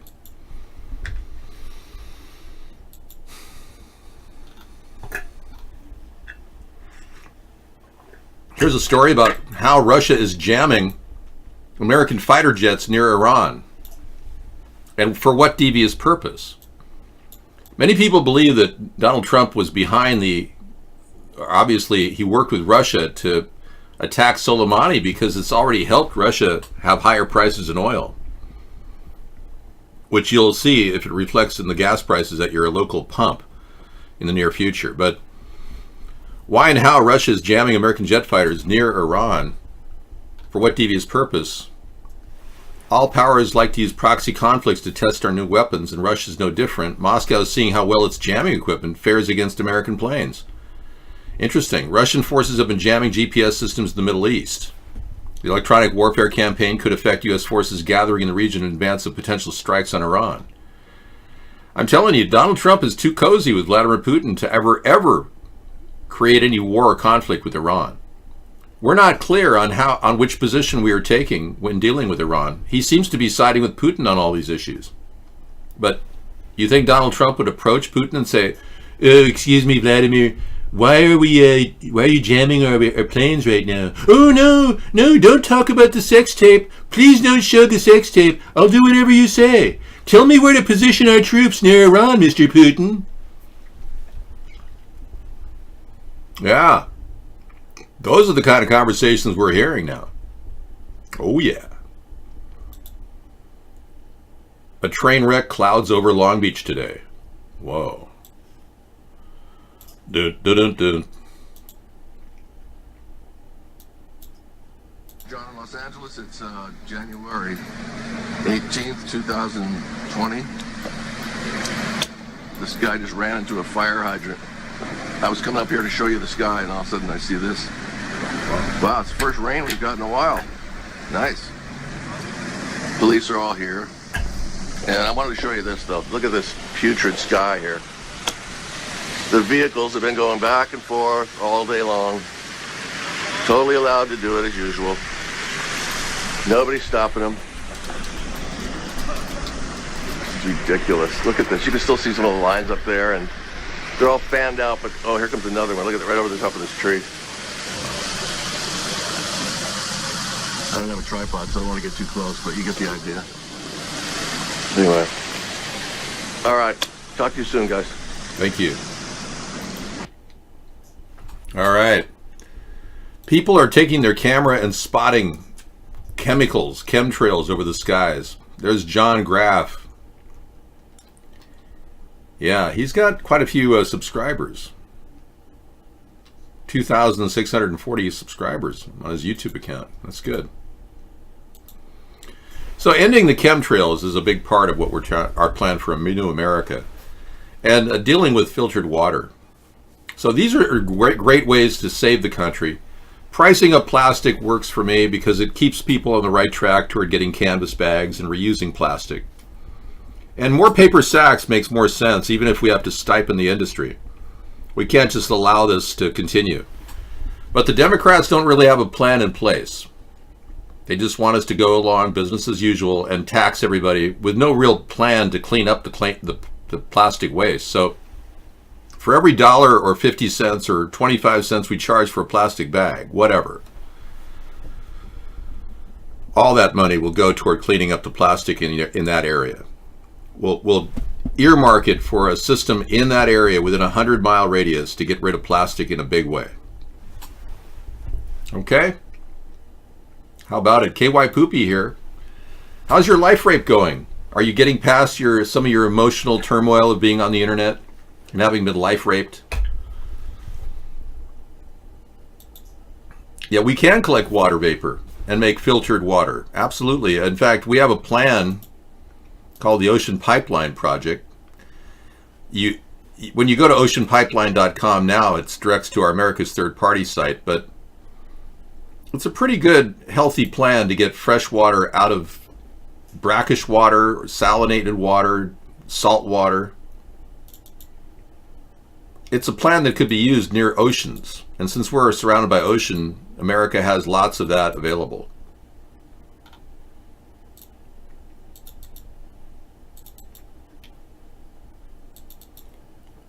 So the Ocean Pipeline Plan is very simple. We construct modules that can be connected together across the country. It's like over a 200-mile stretch along California's coastline. That would provide a tremendous amount of water, 50,000 gallons of water, using a simple process called desalination, passive desalination. This area would be the salt water. We'd pump it in using wind power or solar energy. And every module would have this dome around it, which would bake in. And it'd be hot, like 150 degrees on hot days inside there, and it would evaporate the water quickly. The side troughs collect all the water that's dripping down the side. You know how humidity forms in your shower and drops down the side? That's exactly how the water would be dropping down the side, and all that would be fresh water in both receptacles. We can then store that 50,000 gallons a day, or give it to farmers and get people to help clean their aquifers that are currently brackish and full of nitrates, and begin the process of repairing the beautiful soil in California. That would also work in Vegas, Flagstaff, if we ran a pipeline inland from Ventura County, Oxnard, and run it all the way across the desert in the high grounds. We'd have a tremendous of water dropping into Las Vegas. We could run the northern section out of Modesto or Fresno. Actually, Stockton would be an ideal place because the water goes right in there in that little harbor. But anyway, we can easily desalinate lots of water, and the best part about it is zero carbon. It's a zero carbon emission solution. There is no need to generate electricity, to create centrifuges, to desalinate like they do in Australia. There's a guy down in Australia working on this. He has seawaterpipeline.com. I believe he still has a site. Let's take a look.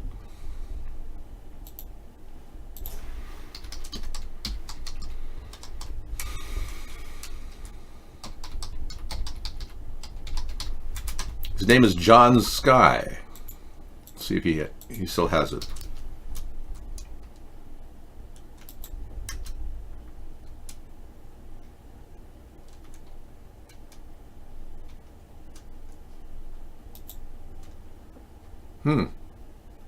No, he doesn't have it anymore. Okay, good to know. Well, like I said, he's been having a problem fighting the centrifuge people that are pretty entrenched in Australia. So I'll look that up later. Lots of pollution across the globe that are not being addressed, and that's what we do on Sustainable Saturday. We actually talk about that. So we're not trying to tax you people. I'm not trying to raise taxes on meat, tax your carbon coming out of your muffler. The Democrats are going crazy with the cost of having a car now. When they found out they couldn't get revenue from lots of people buying gas, hybrids, people like me and others who have hybrids are getting now taxed at the registration desk. Everybody who has a hybrid in Washington has to charge $75 extra for our car per year. Anyone in California and other states, $100 per hybrid and electric car. So it's kind of an endless battle to come up with new ideas to save energy, and here they are ripping us off, the Democrats. Everybody has ways of saving money in this day and age, and I save energy, so I save money on my energy. They want to rip me off with the registration. Because the Democrats, all they can do is suck money out of our pockets and constantly spend it. They don't want to cut costs. They don't want to redirect the costs. They would just want to suck money out of your tax dollars. And I hear this all the time from Democrats. How else are we going to pay for it without taxation? How about cutting spending, you stupid libtard idiots?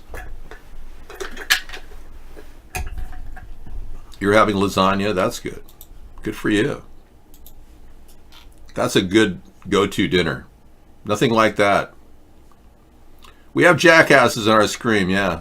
It's what happens. You can't control who's going to be in your show. It's just a reality. It's a heartache, nothing but a heartache. Okay, Democrats in Ocasio-Cortez's district. Changing rooms. Whoa.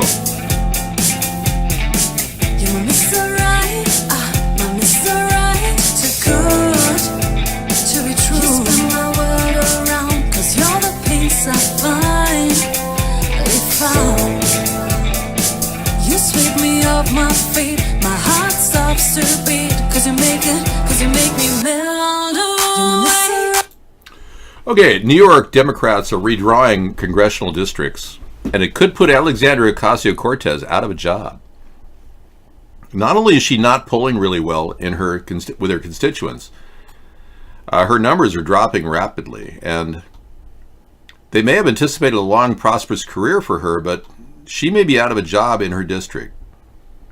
According to pollster Frank Luntz, New York is likely to lose a seat in Congress after the 2020 census is taken in.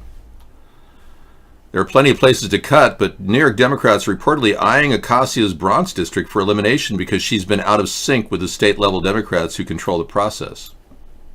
So she isn't taking care of her own friends in the Democratic Party, so it could be bye-bye Ocasio. Yeah.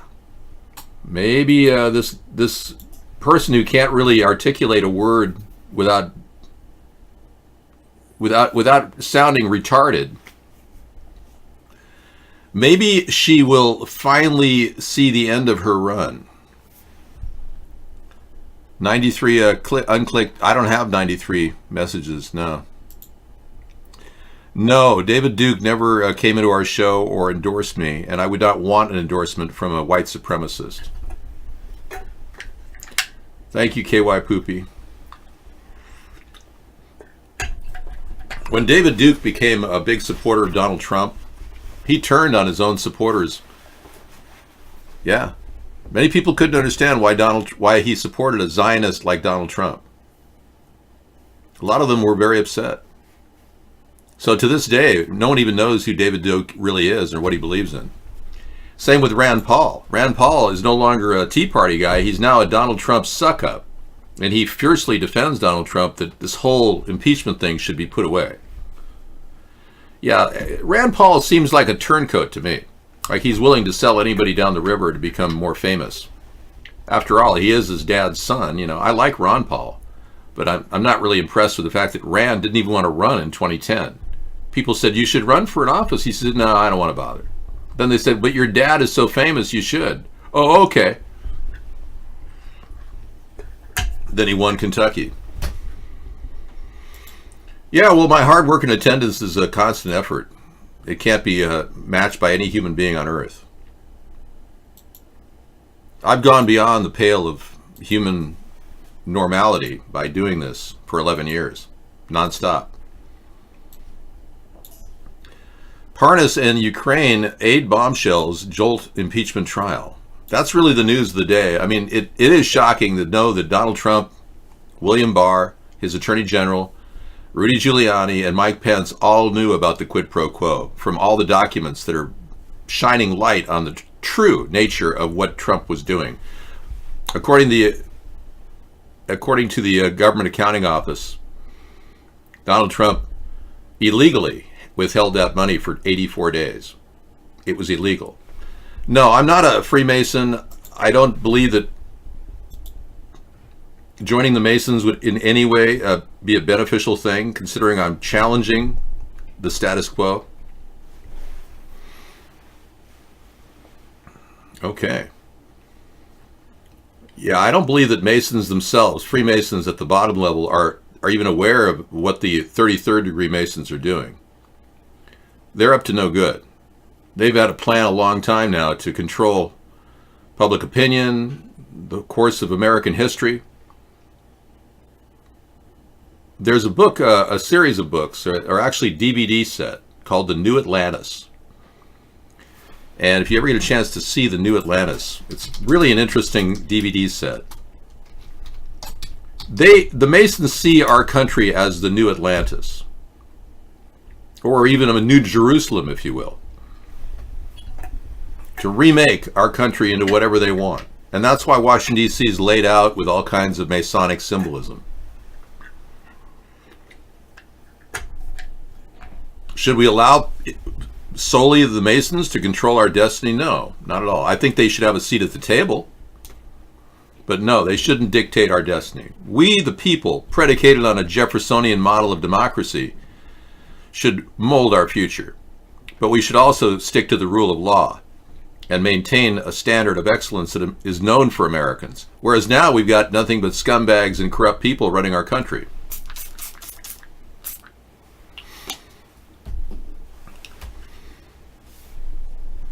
Trump he's owned by the Rothschilds. Yeah, the Rothschilds own the media, they own world banks, and they own Donald Trump. He's not fighting the Rothschilds at all. No, Sammy, you're off completely. They own Donald Trump.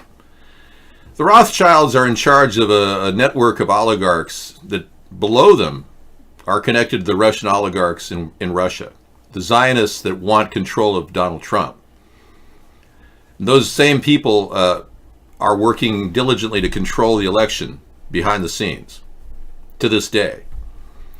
Facebook just intercepted a whole big Russian interference in the 2020 election. They knocked about 16 different sites down, they said.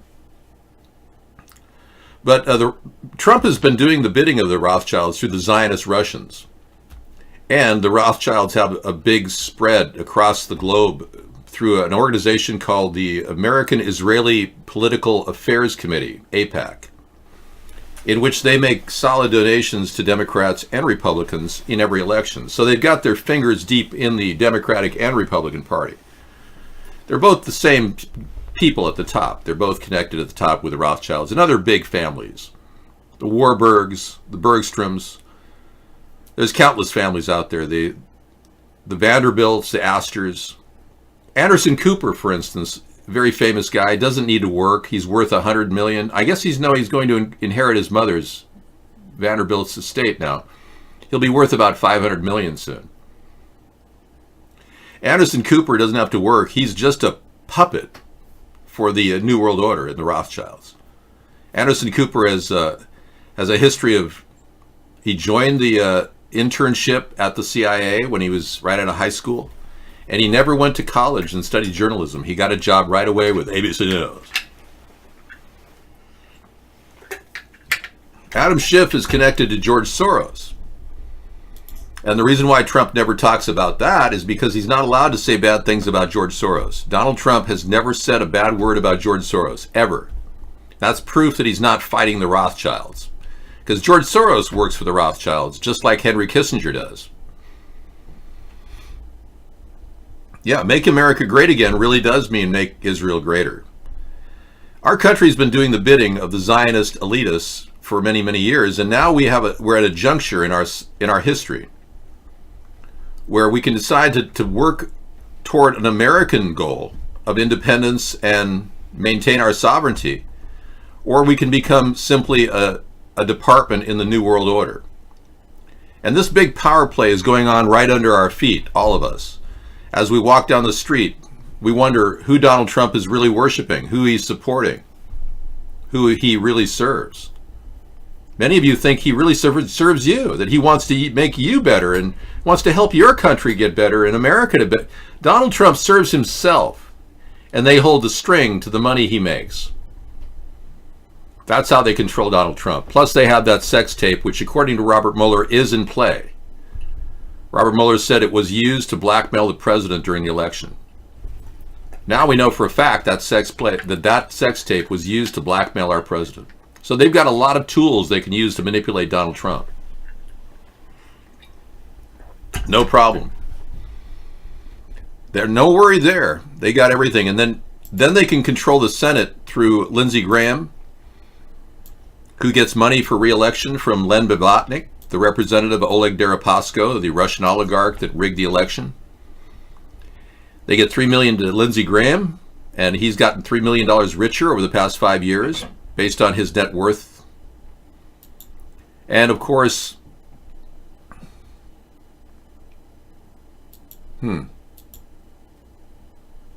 hold please.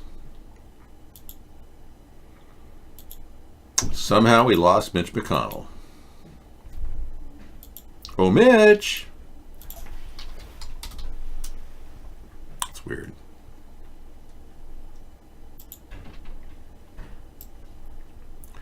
And we've got Mitch McConnell, who basically got money from a Russian oligarch. The same guy, Len Blavatnik, $3 million. So our senators are pretty cheap. $3 million in donation money from a Russian oligarch. Russia owns our country. $3 million for Mitch, $3 million for Lindsey. They got the two top senators and the Republicans to clear Donald Trump's bad name. We blocked all your numbers, Rodney. You can't get through here. You ruined your chance to ever talk to me a long time ago. Yeah, you made a mistake of trolling the wrong guy, buddy. Yep. Doesn't work that way. You can't troll somebody and expect to get a call through. Ha ha ha ha ha. Bitty, that's all, folks. More about Comey. The Comey cover-up unravels. Here we go, Fox News. Not only is his daughter responsible for missing files on the Epstein case, missing video files of the security footage at Epstein's, where he was kept in the Metropolitan Correctional Center, but now Comey's involved in something. What's this about? He's the focus of an FBI leak investigation. Here we go again. Yeah, it's like, oh, see, bad people get back in the news all the time. No matter what they do, they can write all the books they want. They can't in any way get out from underneath the mountain of evidence. Dump Trump.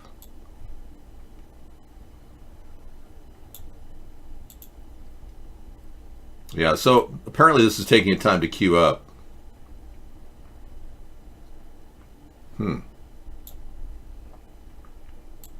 Isn't it amazing? Yeah, here we go again.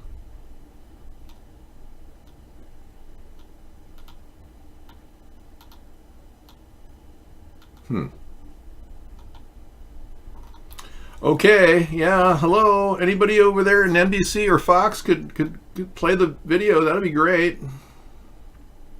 Get down on it. Feelings, nothing more than feelings. No, that's not working again. Okay, here, this is it. Here we go again. Here we go again. Been there, done that. There's nothing new to it. I felt this rush before. And as we have reached it, the peak of everything, we're falling like rocks when you decided to. Been there, done that. There's nothing new to it. I felt this rush before. And as we have reached it, the peak of everything, we're falling like rocks when you decided to. Been there, done that. There's nothing new to it. I felt this rush before. Woo, yeah. Oh, yeah. Okay. We're just not able to get the entire, the link is not working here. It just won't come in for some reason. In a curious report on Thursday evening, the New York Times carefully averts its eyes from everything that's interesting. Even Adam Schiff has acknowledged that James Comey's actions in 2016 may represent the most important and significant Russian influence on the election. Surely one of the most consequential pieces of intelligence ever received by U.S. agencies was, as we now learn, received in early 2016 from a Dutch counterpart, the dubious Russian intelligence that set off Mr. Comey's multiple interventions in the last presidential race. I don't know if it's dubious. It was 90% accurate.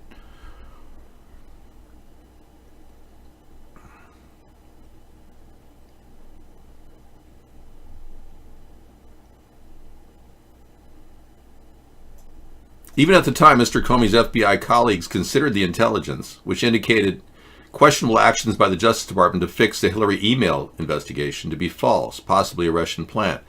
I don't know. Comey was instrumental in making Donald Trump win the election. So it's more than likely that Comey's actions were the most important part in Donald Trump winning, because he charged Hillary Clinton with criminal acts, criminal investigation, 11 days before the election, and then innocently said that he knew she was going to win, so he didn't think it would matter. That's the most bizarre statement ever from a guy like Comey. And I've gotten into this discussion of Comey sometime. I think he's dirty. I think he's totally deep state. I've always felt that about Comey. So I don't know. If you Republicans can dish up the dirt on Comey, that'd be great. But you haven't done anything really to dish up any dirt on anybody. You Republicans don't even want to look at the fact that Donald Trump is still intimately involved with Jeffrey Epstein. You won't even talk about it. You won't even talk about the fact that Epstein was seen on Epstein's Little St. James Island 20 days after he died. You won't even discuss that. So what can we really rely on from Republicans at this point? We found out that Donald Trump's senior campaign advisor for 2020 is a cousin of Jeffrey Epstein. His name is Boris Epstein. He just changed the last name a little bit.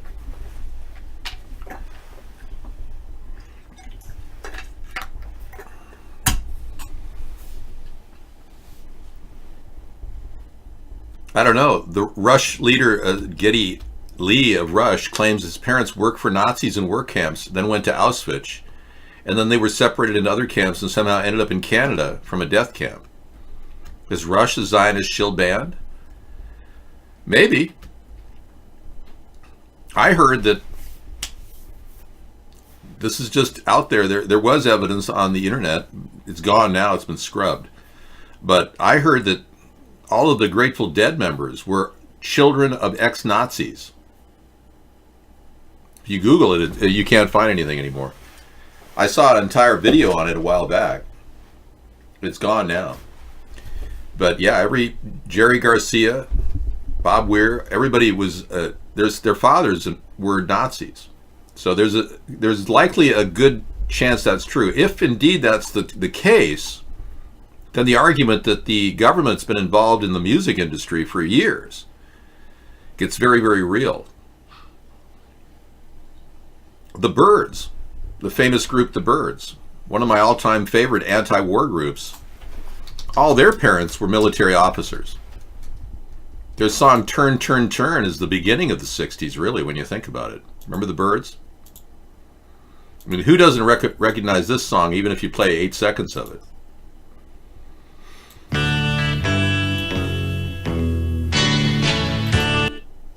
You got it, right? You know exactly what I'm talking about. Yeah, Turn, Turn, Turn. We'll play that later tonight after we record the show. But yeah, all the Byrds were pretty incompetent. They didn't even know how to play music when they first started. Other people played music better than they did. But they were all the children of military officials. You know that Jim Morrison was the son of the commander, Admiral Morrison, eventually became Admiral, the guy who we allegedly relied on his information at the start of the Vietnam War and led to 58,000 people dead. 4 million other Southeast Asians dead. Yeah, 58,000 U.S. soldiers dead. No, I don't know. Bernie Sanders, I don't think will get the nomination. But you're right about moderate Democrats deflecting and voting for Trump. Worst case scenario, if the CIA agent Pete Buttigieg, if he gets the nomination, guaranteed Trump will win 2020. Guaranteed. If he remains in the race, Trump may just resign too. But yeah, the Byrds didn't even know how to play music when they landed on a small recording studio in Laurel Canyon, California, run by the FBI. The original recordings of the Byrds were done in an FBI recording studio in Laurel Canyon. So yeah, the origin of the music industry really is centered at that junction right there. What we know about it is just really kind of sketchy. Thank you, Sarah. 17 cases of a new mystery virus. Wow.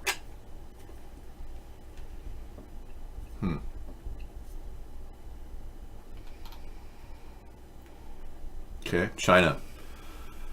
Okay, you can deal with that later, Sarah, if you want. I'll talk about it if you The don't. SARS-like virus.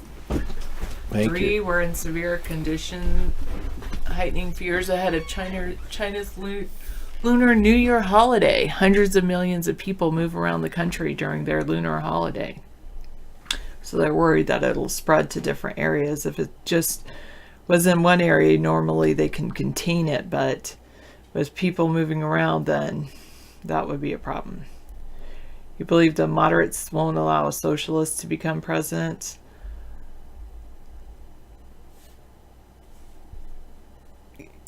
I don't think they're going to vote for Trump, though. I think they would love if there was another Republican to vote for. Maybe they'll vote for Sponheim. Hello, Upstate. I am well. Are you well?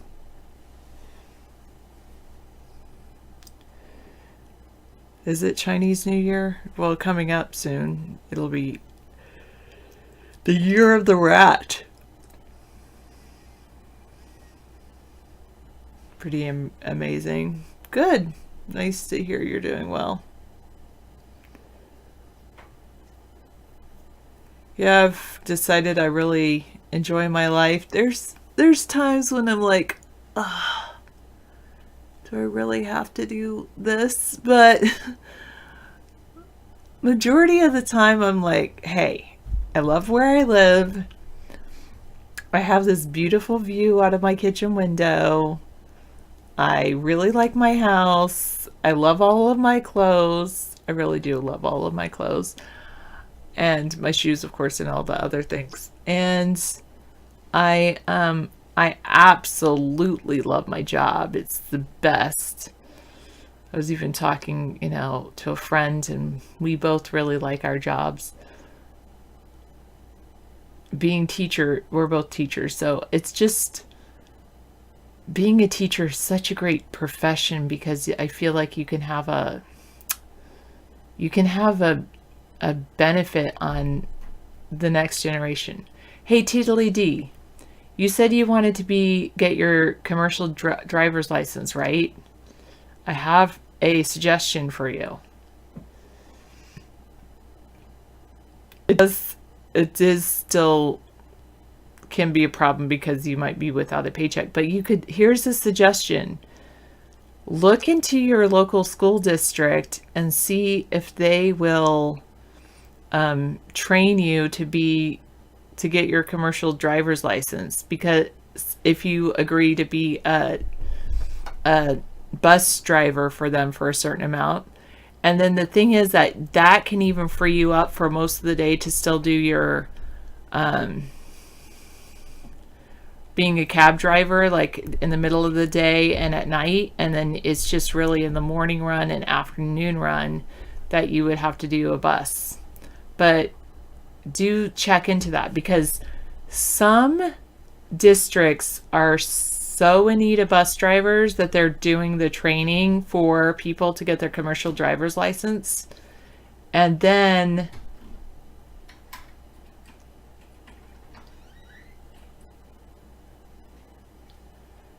trucking companies already offer that, and your GI Bill will allow you to not have to pay them back. I don't know how it is if they are offering the training for free, but check in. I mean, it doesn't hurt, and you'd have a benefit driving all these amazing kids to school. But yeah, I know. And then there's like a written test and then the driving test, and then the training, but it's worth looking into.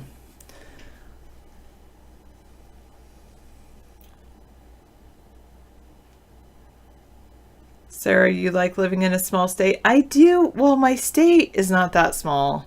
It's definitely smaller than California. And my area where I live, it is like a suburb. So I really like where I'm living, because they just sit down in their seats and you say, hey, be in your seat.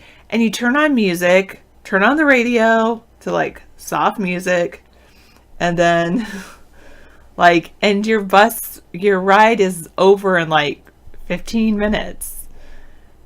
It's not that long of a bus ride. I've actually ridden on the bus when they drop off kids sometimes. So it is like a lot of noise for 15 minutes, but it's really not that difficult. And then the thing is, you say, you just say, hey, welcome to the bus, high five. And you're like, how are you? And that's it. And you don't, okay, whatever. Maybe bus drivers are very special. So anyway. Zenu says, Sarah, do you know that the reason school districts can't find bus drivers is because bus drivers are paid like $10 an hour? It's insane. Wow. Well, I think they're paid a little bit more at our district, but I'm not totally sure about that. But the big thing is, even if they're paid a decent amount, the big issue is that they only work for like 3 hours a day. So maybe if that, they might not even work that, because they just have like a 30-minute run in the morning, maybe that ends up being an hour because they've got to clean and check the bus. So maybe even if it's $15 to even $18 an hour, it's like they have in the morning and then the afternoon. In Riverside, they make $13 to $14 an hour. Yeah, the split shift, you're right. I mean, you're totally right. But then they can pick up other shifts, like if the schools have field trips, and if the teams, they have to like bid on those extra routes. But I don't know, Carter fan.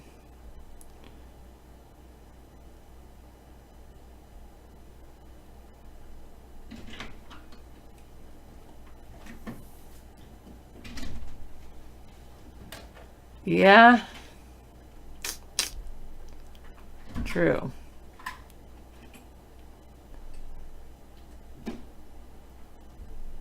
Well, and even if you're having difficulty finding a job, you can get be trained to be a substitute bus driver, because sometimes the bus drivers get sick and then they need somebody to drive the buses. I don't have my commercial driver's license, so.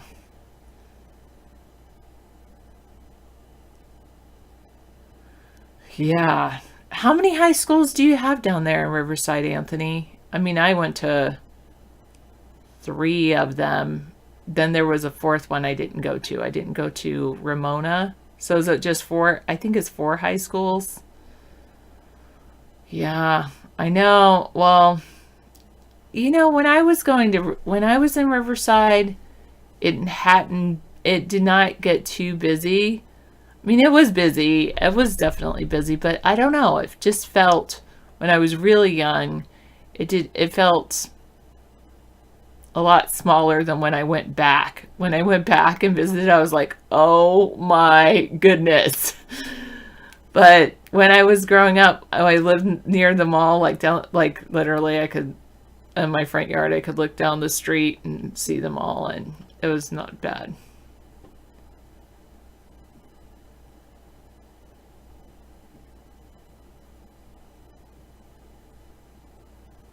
Well, why do you want her if she is a drinker? You're just going to end up supporting a drinking habit, but whatever. You make $250 a week and you need to find a way to earn extra cash. Well, maybe you could become a programmer and earn extra cash working on programming projects if you want to work from home. You're homeschooled in Palmdale, California. You could also, I don't know, go look for extra work.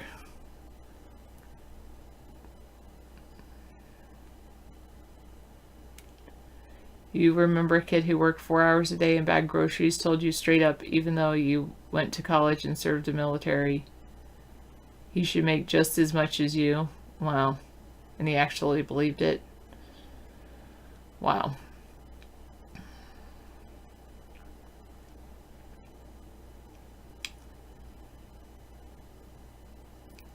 Yeah, David was telling me that when he was younger, there was opportunity. He wasn't really told, like, you should go to college if you want a good job. Well-paying job. He knew that is not good advice. They don't really have that really refineries over in Riverside, California, at least not when I was there. I'm going to purge your statements, Zenu. I don't like you telling people those things. Nothing is wrong with working at a gas station. I worked at a gas station once. You wanted to work at a gas station, she won't date a guy that works at a gas station. A job is a job is a job. Exactly.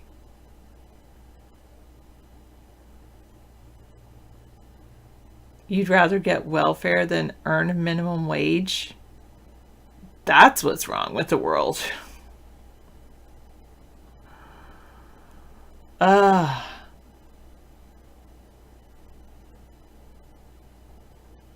You could become a mechanic. They get paid okay, but the problem is that you have to buy your own tools.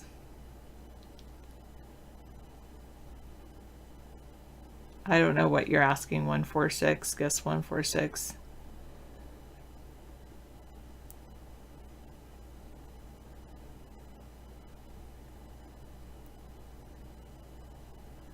Yeah, I agree with you, Anthony. Your mother owns a house and she was a cleaner for 30 years. Nice. Wow. Are you like out in the boonies in like the middle of the Midwest, Zenu? I never did work at KFC, and now I'm glad I have my job so I don't have to.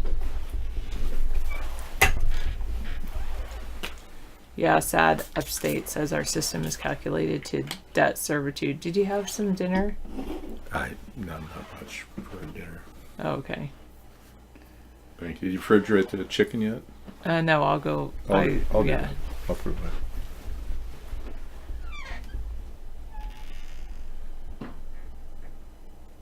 So Xenu believes if you earn minimum wage, you're doing yourself a disservice by not applying for welfare.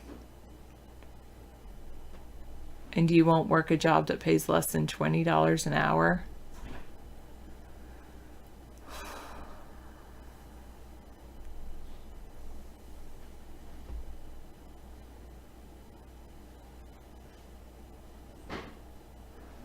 Yeah, what kind of job do you have now? Or are you on welfare, Xenu? Good point. Digital Mallrat said the hardest job he ever worked was fast food, and he was paid absolutely nothing for it. Actually, I volunteered one night in a McDonald's as a fundraiser for my school. We don't do that anymore because we're a green school and there's just too much waste at that fast food location. But that was some hard work. I just did one night a year, like for 3 years. But you have a government job processing welfare recipient paperwork.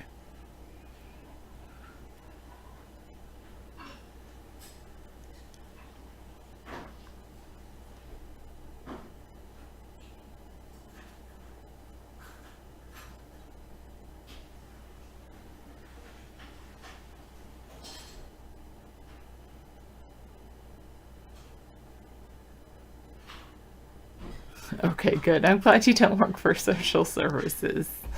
IRS? Yeah, I have heard working for the city, people can make good money working for the city.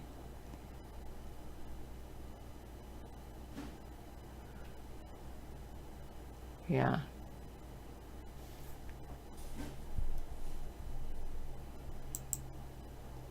David and I were talking about pensions today and how basically something about it used to be that every business had a pension plan for retirees, and now something like only 16% of workers have a retirement plan or pension retirement plan. Okay, you work in the legislature, like a page.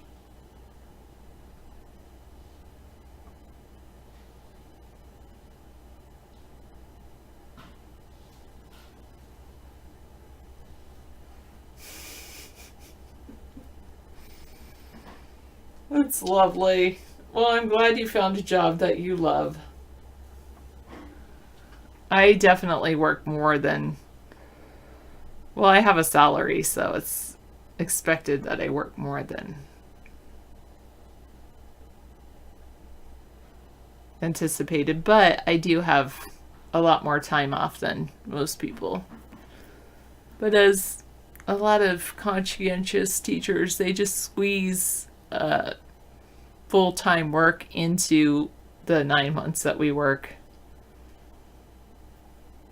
Taking papers home, and yeah, it's weird because sometimes I feel like when I come home I'm like, oh, I should do something for school, but I'm not at school, so maybe I should learn to leave school at school. I don't know if I can totally do that, but I could maybe get it down to a couple days a week. I did do, like, when we had a late start this week, I was like, oh, okay, I'll just use these these hours that are late start to do schoolwork. I catch up on my grades and whatnot.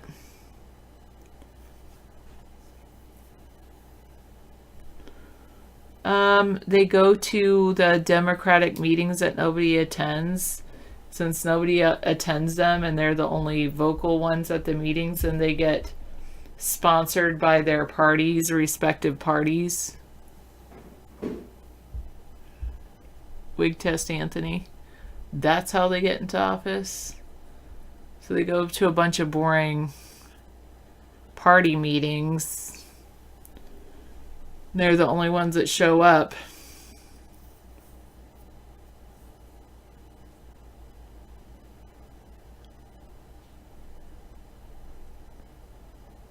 Yeah.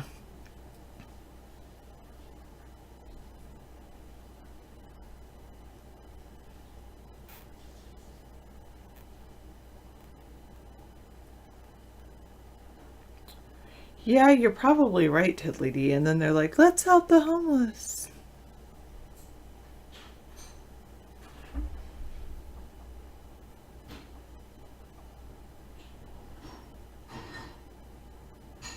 Yeah, you're right, Xenu. Are you working to change that?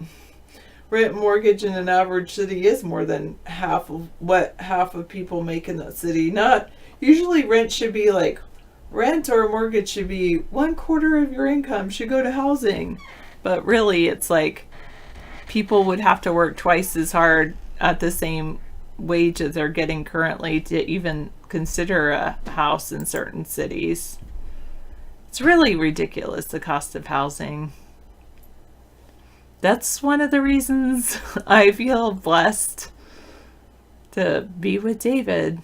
It's because my housing costs are covered. Or at least very affordable.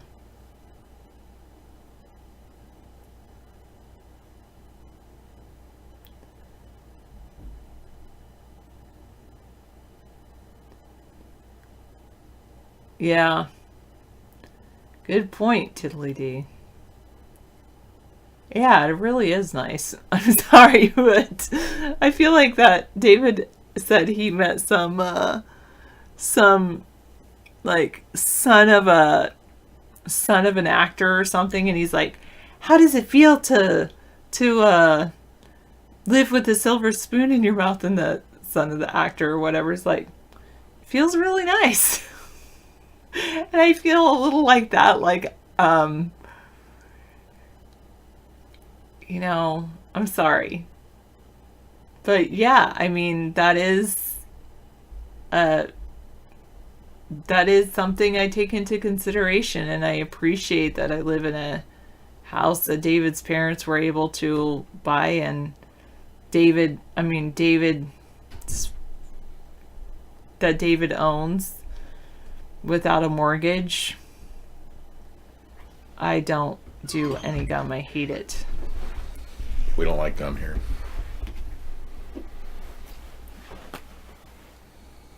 I don't think that'll get you to be there, Diddly Dee, quitting your job and just whining about people.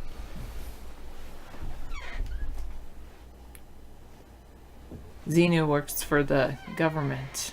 Yeah, he's a government operator. He's been harassing us for the past 3-4 years. Oh, that's what it is. You get your whoever you work for says, go watch those political shows, and you're like, yes, I get paid to hang out with Sarah and David. How cool is that? Yeah, you're right, J-Mix. Your mom's 72, dad's 75. Hardworking people own houses. Make sure that they, then they can write their will, and that'll be good. Hopefully they don't have any medical issues where the hospitals take their house from them. But here's something to know, because this happened from two different. A friend of mine, her husband got really sick. Her husband was like 18 to 20 years older than her. Her husband got sick. They had to have medical issues done.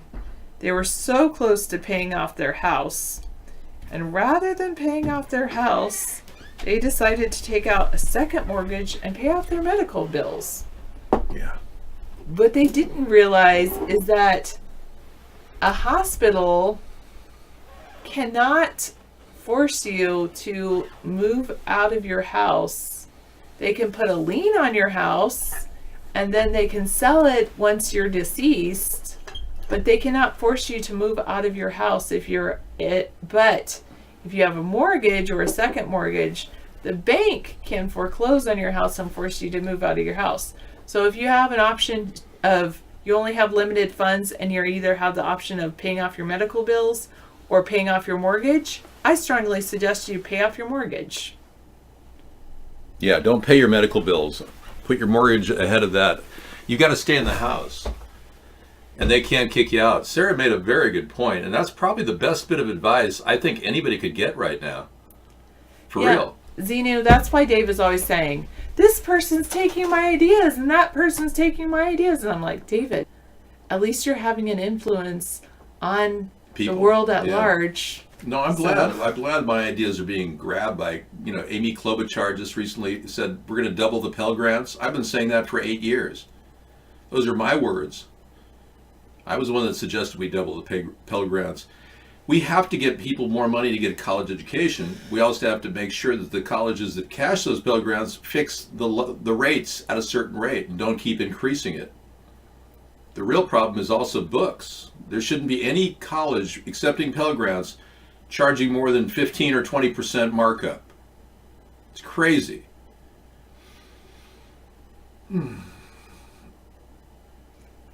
Yeah, you just have to go to the right meetings, Diddly D, I guess. I'm sure people could make loads of money complaining at Democratic caucuses and Republican caucuses, but it only goes so far. You either suck up to their political authority or your words are never heard.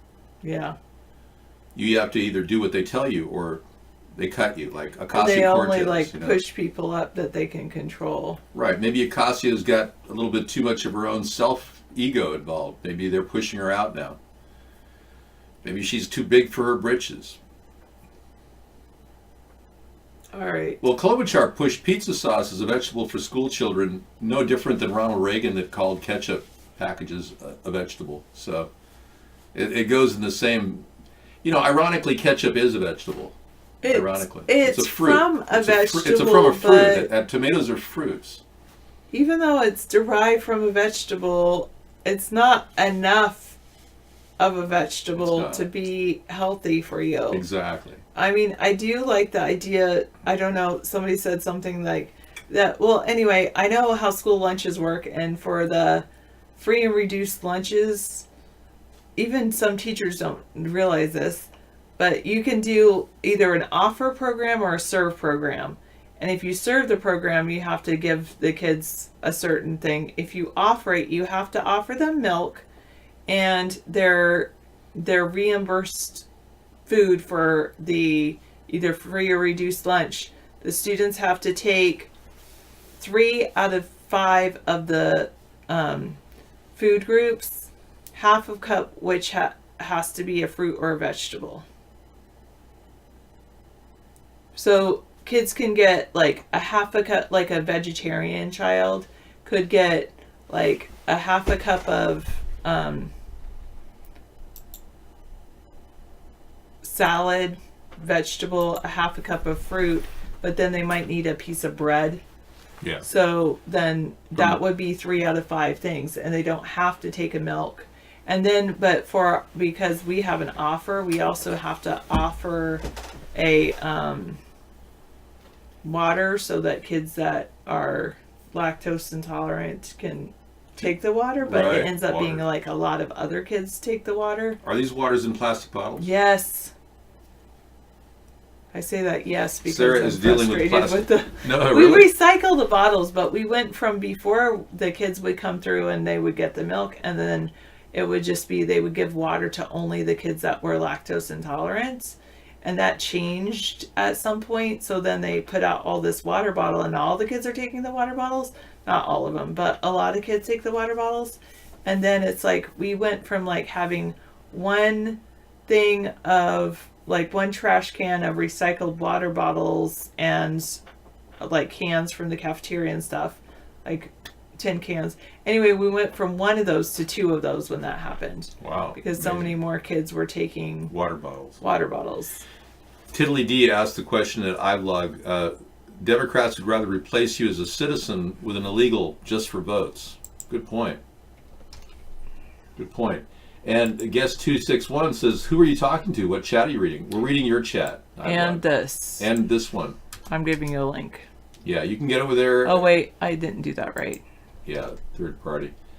You can go over there at coolrock.com and see both chats in there. If you can access the one chat first, that might be easier. Yeah. Get to Vaughn Live and see the other chat. There we go. We've been... Yes, you can ask a question. You did, I thought, ask we did. So you've been doing a great deal of recycling. It's amazing what schools can do now. Well, we're going to do a waste audit coming up. Mm-hmm.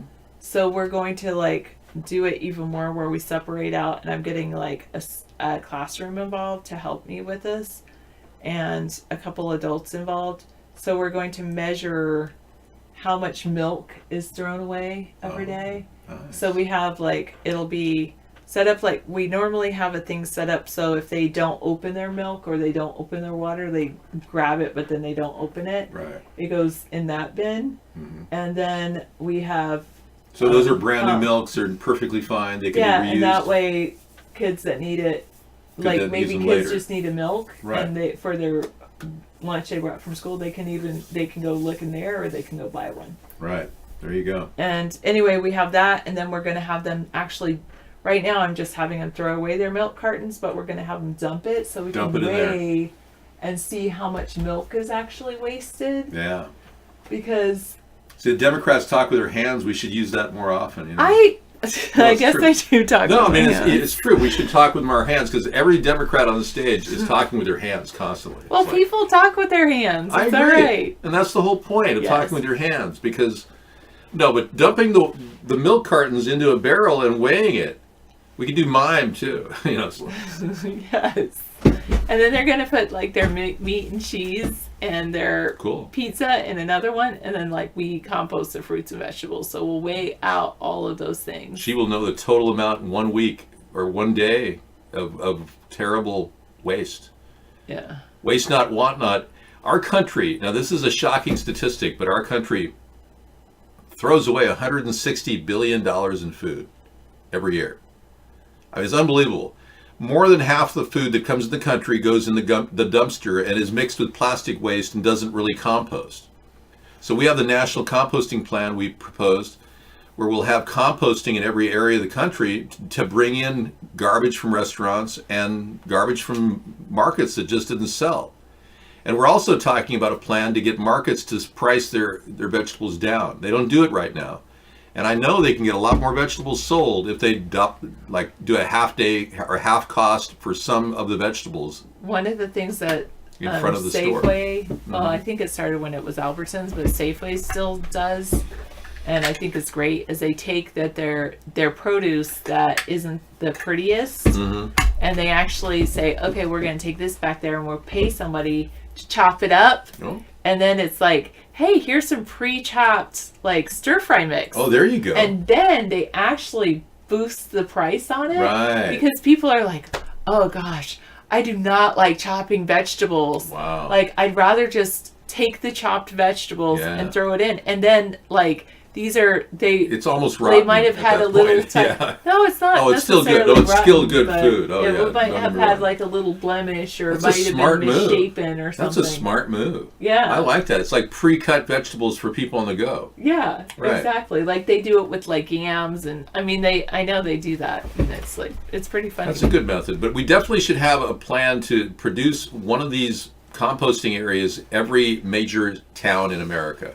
And a 5-acre area that we could work with, and people could be employed by the federal government to do this, and we'll be running vehicles that run on biofuel too. I was worried about like our I need to send a thank you card to one of my teachers, because I was worried that I take care of like the compost from the kids, whatever they don't eat, but I was worried about the unserved food that would be normally be wasted would go to. Anyway, one of the teachers has chickens, and she takes all of that. Oh, the chickens eat that food. So anything in the salad bar that they can't reserve. Really? Chickens will eat food from the salad bar. I guess they'll pick away at it, yeah. Because I know eat fruits and vegetables. Yeah. Oh, they do? Yeah. I thought chickens just eat grain. I thought they were like birds. No. Okay, so chickens will eat fruits and vegetables. Well, pigs will too. So the only thing they can't eat is like oranges and pineapples, just like Okay. worms. Okay. Really, the citrus, it hurts their beaks just like Oh, it hurts okay. the worm's skin. It would hurt worms too. Orange and pineapples. It's too acidic. Yeah, but they eat all point. the all the other fruits and vegetables, and so that just made my heart happy to know that it hasn't been going to waste. Good. I'm glad. Yeah, you're making So, progress. We're going to slowly doing chickens. that. We're trying to get back on the road to recycling. A lot of Republicans just say, "Oh, that's a waste of time." What are you going to do when the whole world is filled with plastic waste? Seriously. You can refuse to take a breathalyzer, but you'll be taken in for a medical blood test. Yeah, in Washington State, when you sign up for a driver's license, it actually says if you refuse. Part of the Washington State law is if you refuse to take a breathalyzer, then they can impound your vehicle, and then they can take you. You can absolutely refuse it, but then what will happen is they'll impound your vehicle, they'll take you to the hospital for a blood test. Now, upstate just Yeah, you'll be immediately arrested. Okay, so All Sarah's right, out sorry. of here. Didn't mean to talk over you. No, that's okay. Yeah, you could theoretically be arrested and taken to the hospital immediately. It's not officially arrested. They detain you to get your blood test. But you can refuse. You can't refuse being, but then they'll cuff you and take you to the Yeah. hospital to get your blood test. Yeah. I don't know if you can surrender your license right there and then say, well, screw you, I don't need a license. In our state, we have very lax laws about driving. Okay. David, what do you think about Trump lying, saying no casualties from the Iranians' airstrike? I was shocked. Yeah. That was an outright lie upstate. And now the government knows there were people hit. I don't know, was anyone killed or just strictly wounded? Because Trump did say no casualties. And he said if we did have any dead or any casualties, any American officer touched, he'd bomb 52 targets. And I guess, luckily for us, he didn't follow up on that. The soldiers, but no deaths. They were taken to Germany. Okay. To be interrogated. Uh-oh. We're getting a little bounce back from the energy system. Well, yes, I spritz my face regularly with the fruity enzyme, especially on Saturdays. Well, we run artificial heat in the room, so it's dehydrating my skin as I sit here. Have you seen the mummy at the Museum of Natural History in Smithsonian in D.C.? That mummy has the nicest complexion I think I've ever seen for something 6,000 years old. It's beautiful. Yeah. Really nice, tight skin. 6,000 years old, and he still looks good. I don't have any favorites because I don't watch that crap. In fact, if you watch porn longer than 15 seconds, you're not a normal male. Most men usually watch porn for about a minute or two, and then that's all they can handle themselves. They're just so excited. They erupt in joy. The damage was extensive. Satellite photos are stunning. So Trump catered to the idea that no one was hurt, so we're not going to strike. So he didn't have to follow up on his threat to Iran. How about that? A president putting us on the brink of World War III to cover up and divert our attention from the impeachment. War or impeachment? Which do you prefer? I mean, I guess he kind of laid it out there for us, didn't he? Or did he? Was that strike against Soleimani a call by Vladimir Putin or Trump?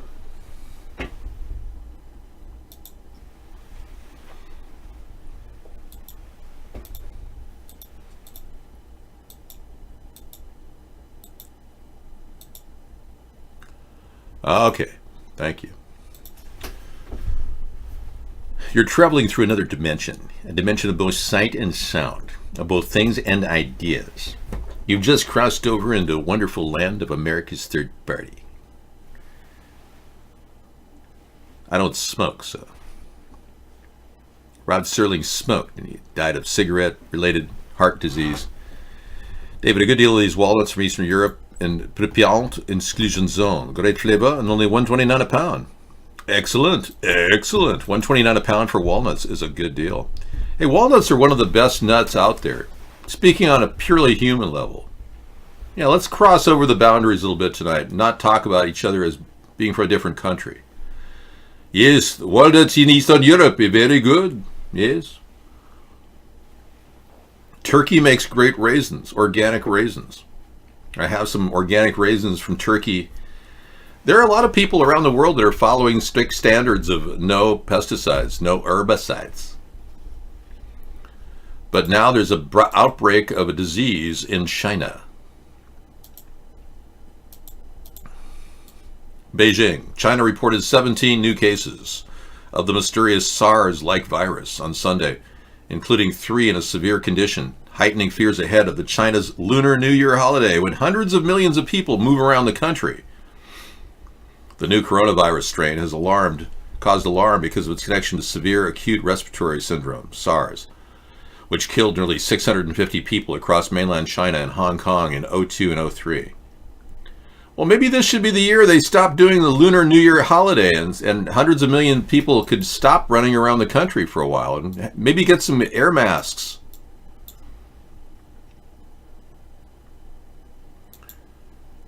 David, are you going to speak at the Trump rally in Spokane? I can't make it, no. Unfortunately, I need security at the Yin Yang to travel, and I don't have it. So I stay in my secured compound bunker. I'll be much better here. Thank you. I don't go to any place Trump goes anyways because I'm not a creepy, greedy man who likes to lie incessantly and deceive the American people. It would be difficult for me to be in the same room with him unless, of course, he offered me the VP position. In which case, I can be there in D.C. in 6 days, traveling discreetly in an undisclosed vehicle with a face mask.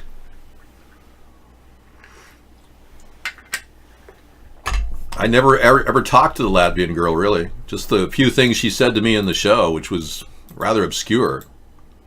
Yeah, we never had a conversation. She did try to chat with me, and she seemed a little bit, like she would try to get me in a compromising chat. I just wouldn't go there.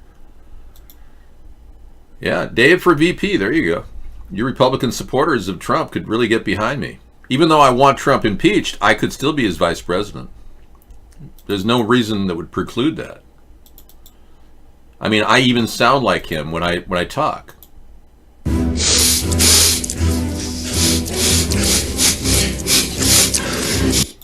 Minus the snorting. No, the What's Going On video has taken a little bit of time out.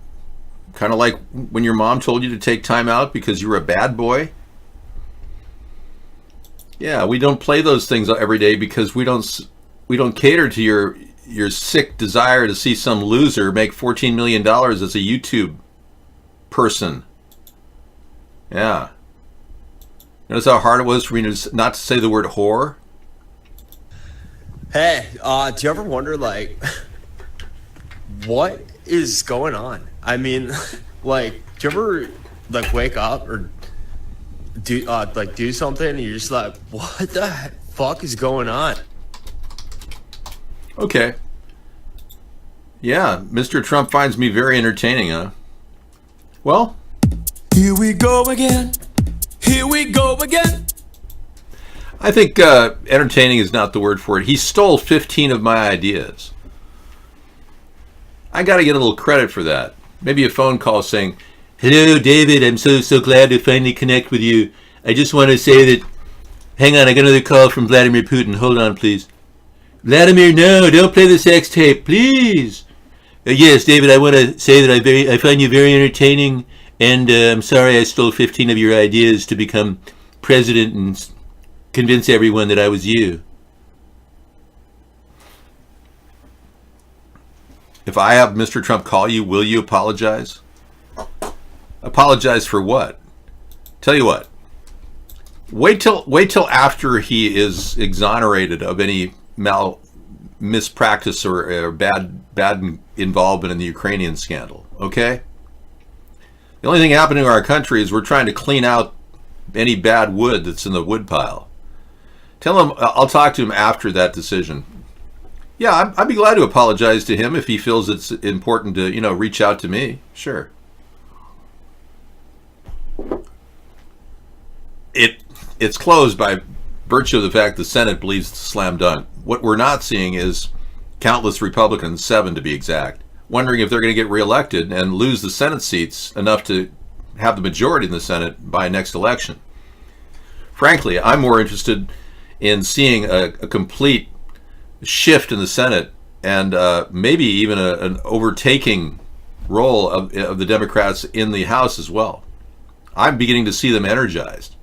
I'm glad they followed my advice to pursue impeachment. Had we followed Nancy Pelosi's advice early on, they would have looked weak. Now the Democrats are starting to look a little stronger. Yeah. They still look weak on the podium, but even still. With their most articulate person out there being a man who is openly gay and claiming to be religious at the same time. And I was the one that called that out. Trump is now following with his rhetoric about Pete Buttigieg. But many people believe that his delivery, it almost sounds like he's a CIA agent. So Pete Buttigieg is shocking everybody. If Pete Buttigieg were to win the Democratic nomination, say he wins Iowa, and then people start doing pay for play, which he's already soliciting on the side, you'll see Pete Buttigieg basically bring in a lot of money and try to stop Trump, but Trump will win in that instance. No question about it. Trump could easily, in a national poll, win against Pete Buttigieg. No question about it. Biden, it's more 50-50. It's more along the same lines as Hillary was. Biden is in no way weaker than Hillary as a candidate. So Hillary already pulled a majority vote in 2016. I would gladly see Biden pull 53% as well. He could do it. I don't think Pete Buttigieg could beat Trump in any situation because of the overwhelming concern that he's religious and he's gay, which is very odd to the American people.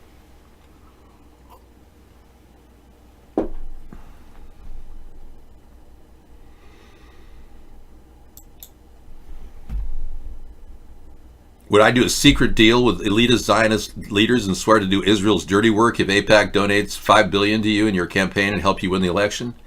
I won't take any donations from AIPAC. I've said that publicly. That precludes your answer. J-Mix, yeah, I care about politics too. That's why I do the show despite all the resistance we get. It's pretty amazing. Tonight we've got William Cooper, the author of The Pale Horse, talking about how this entire game of mind manipulation goes on and how they feed us baseball, sports, to keep our mind active with bread and circuses, much like the Romans did. Bread and circuses, he's going to address that. And we got a video about Max Egan, Divide and Conquer, Circus Rolls On. Max Egan is playing his YouTube voters big time. He's working them. Anybody who might be leaning in a conspiracy direction is lassoed by him out there in the blogosphere, and they try to... Basically, Max Egan's a shill for the New World Order. He keeps pulling people away from the truth, and he's been outed by PK. We'll have that video tonight as well. And another touchdown on the Virginia crisis that's brewing. And when I say it's brewing, only because the elitists want it to brew. That's why they pushed their gun control laws in Virginia, and now the state is completely split on the issue, to the point where people are going to be gathering in certain cities like Raleigh, or I'm not sure where in Virginia they're gathering, but there are three white supremacists were just arrested by the FBI.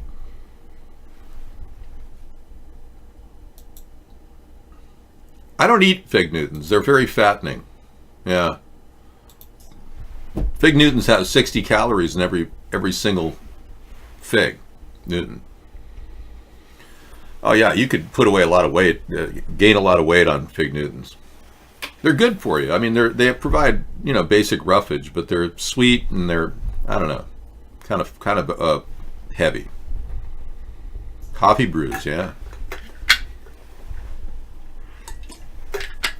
So is the Virginia crisis being artificially created to drive the gun owners away from the gun control people? Possibly. Yeah, they like to play the divide and conquer thing. Now, apparently this James Comey article is getting hit on by so many people right now that Fox News can't even keep up with it. Yeah, so this is James Comey investigation is opening up another layer of information. And the Republicans think they have new information regarding Comey's role in the prosecution of Donald Trump on involvement with Russia. I think there's a lot more to it. I think Comey helped Donald Trump more than any other person in the election. And I think that Comey did some big things to help Donald Trump remain as part of the deep state. No, Donald Trump is not fighting the deep state, believe me. Going after Comey on saying he's responsible for the Russian investigation, that's not, no. There's a lot more to it. Comey's a guy who's been working in the background for a long time. And he'll protect Democrats and Republicans. It wouldn't matter. Whoever gives him the order, he does his bidding. Newt Gingrich, I met with one of his top internet guys back in 2007, David Krellick. And Newt had some interesting perspectives. Now he just thinks the Democrats are fools, and he's absolutely convinced they're fools. But I think the Democrats are stepping up. Yeah, I think the Democrats are doing the right thing by pursuing this, because there are a huge amount of open-ended questions around the Donald Trump relationship with Russia, the Donald Trump relationship with Ukraine and Russian-Ukrainian Zionists. All these things are going to be fleshed out over time. We'll find out at the end what really did happen during this time period. But more than likely, it's just a lot of profit-taking by Donald.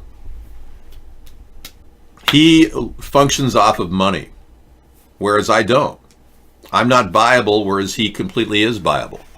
Donald has been making money by borrowing it from people for years. That's how he survives economic hard times. He just borrows money and promises them things. So he's promised a lot of Russian oligarchs a lot of things in America. We don't even know what those promises are, because there's absolutely no tapes of him with any of the Russian oligarchs.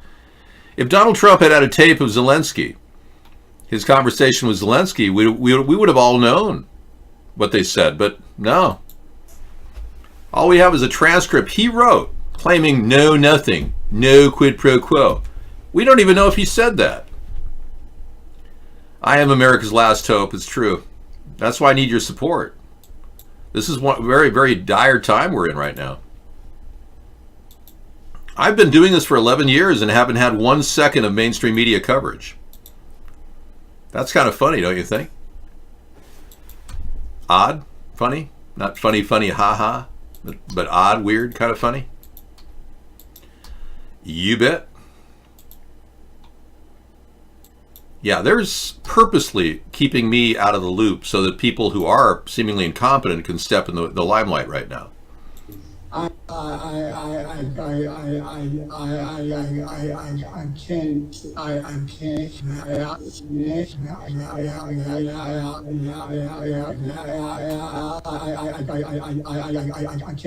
can't talk. Okay.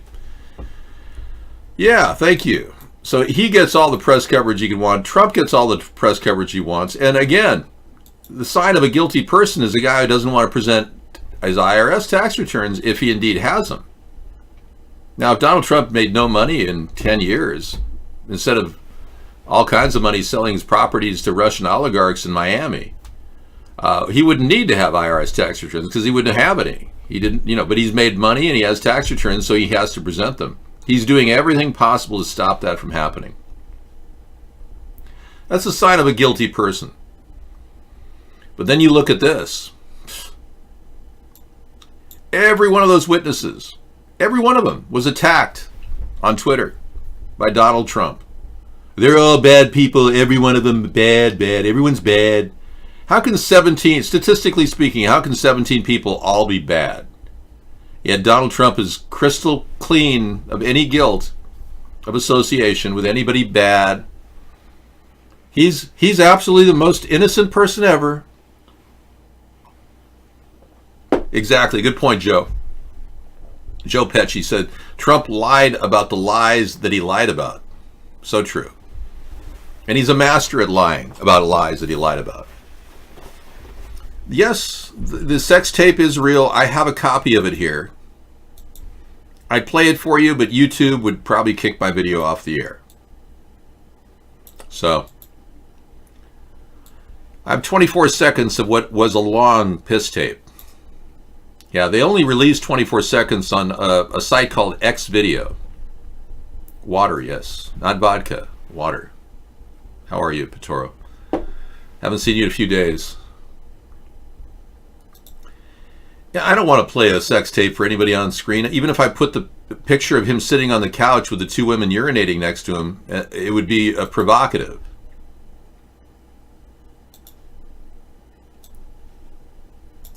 See?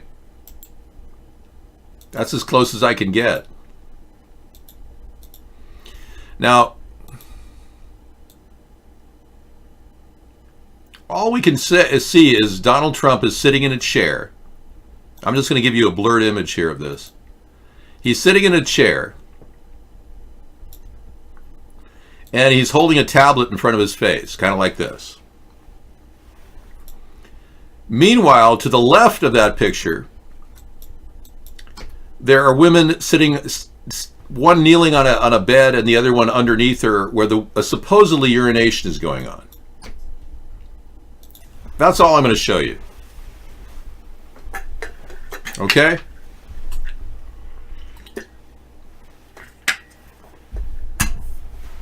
And we know that from Mueller's testimony that the sex tape was used to blackmail Donald Trump in the election.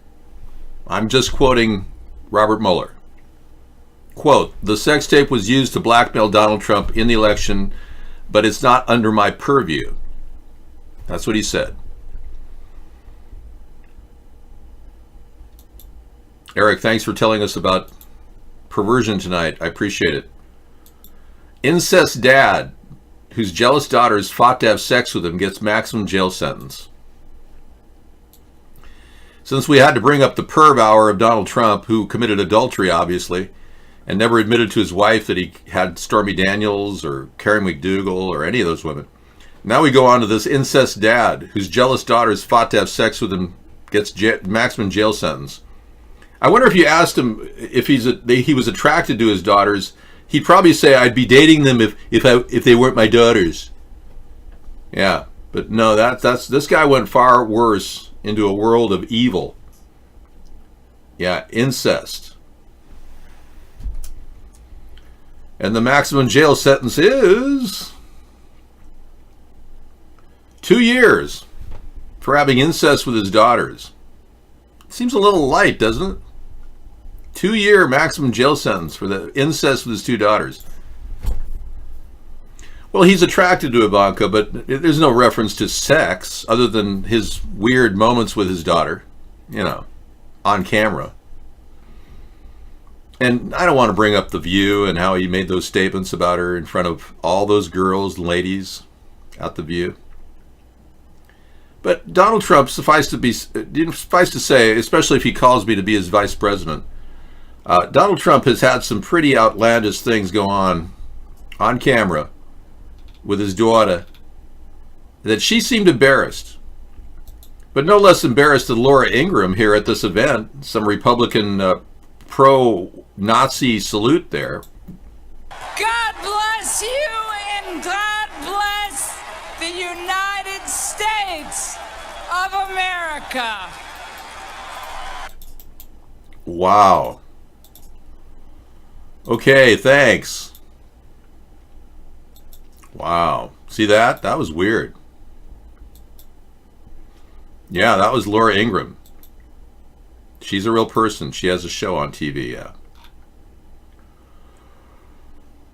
But he doesn't have to tell us. Trump doesn't have to tell us anything. I don't have to tell you. I'm not going to tell you. I don't have to tell you. I don't have to tell you. I don't have to tell you. I'm not going to tell you. I don't have to. I'm not going to tell you. I don't have to tell you. I have to tell you. I don't have to tell you. I have to tell you. So he doesn't have to tell us anything. He doesn't have to show any conferences with Putin, 13 hours of private sex calls with Putin. No IRS tax returns covering up the Russian oligarch money that he received over a 10-year period. And he attacks witnesses that credibly say that he committed quid pro quo. And you Republicans really expect to get reelected in 2020 when you won't even take witnesses in a trial that is mandated by our Constitution to follow a certain standard? Wow. Pretty bold of you Republicans thinking you're going to get reelected in 2020, let alone win the presidency. I'm kind of shocked at your overconfidence. Yeah, the retardicans seem to be full of themselves lately. Like, the more you pump them up, they're like a blowfish. The bigger they get, until a skewer turns that blowfish into a little teeny scrawny little thing that runs away. Pump it up. Yes, we covered that story, a powerful story this past week about Donald Trump's inability to read the words of the Constitution. Let's watch this story here. This Independence Day on HBO, Americans come together to celebrate the words that unite us. We hold these truths to be self-evident, that all men are created equal. An authentic reading of the Declaration of Independence. These united colonies. I'm not sure if this is an ad for something else, but yeah. Trump struggled to read the U.S. Constitution. An expose is saying it's like a foreign language, he said. The incident, according to reporters Philip Rucker and Carl Leonig, came during filming for an HBO documentary in which living presidents, as well as judges and lawmakers, read from the historic document. Stumbling over the text, Mr. Trump allegedly blamed people in the room for his mistakes and complained, "It's like a foreign language." The revelation detailed in Mr. Rucker's and Ms. Leonig's A Very Stable Genius book comes just days after the U.S. president appeared to stumble and slur his way through a scripted address about the Iran crisis. Among many false claims and exaggerations, Mr. Trump told Iran its campaign of terror, murder, mayhem will not be tolerated any longer. Named after Mr. Trump's self-declared intellectual brilliance, the book, excerpts to which have been published by the Washington Post, reveals his litany of missteps and willingness to break long-standing norms since becoming president in 2017. According to the authors, Mr. Trump barely knew of Pearl Harbor, wrongly told Indian President Modi his country did not border China, and asked the State Department to help him change a law banning Americans from bribing foreign officials for business deals. This is just one of the reasons why John Kelly resigned. You're fired. I'm resigning. You're fired. I'm telling you people, he doesn't know what he's doing, and you people wholeheartedly believe in him. It's really, really sad. It's mindless. You ought to be ashamed of yourself supporting Trump at this point.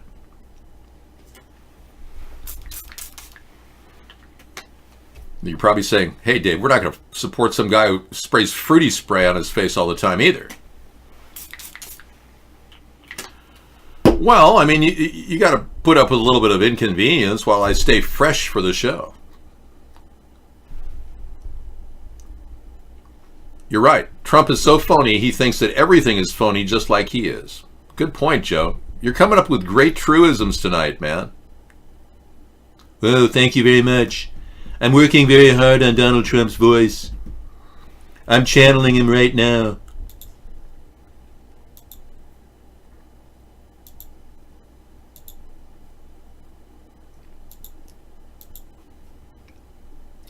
I love the way that the news is kind of slowly condensing down to like one story.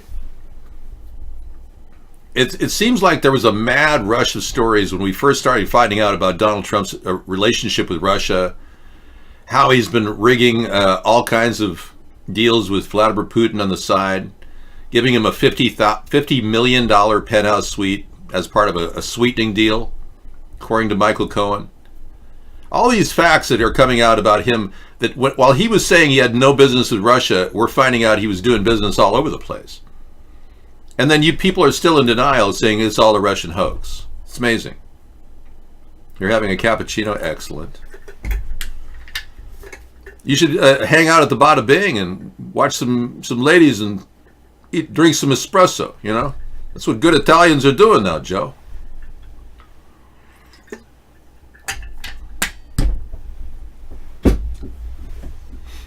I don't look like Jim Carrey. His eyes are close together, beady rodent-looking eyes.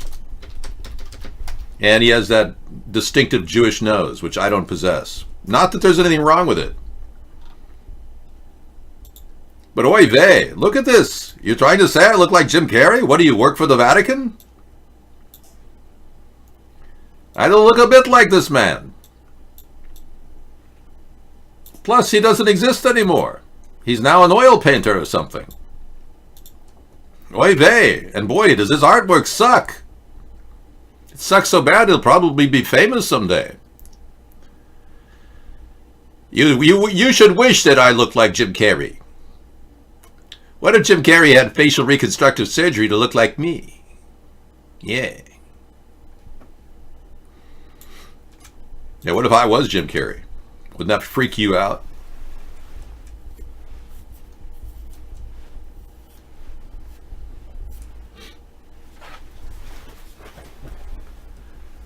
The Child's First Book of Trump. I can't wait till we read it. I'd like to make this our first day as Mr. Rogers meets Mr. Trump. Hello, Mr. Trump. How are you? You're fired. What are you, some sort of a weirdo?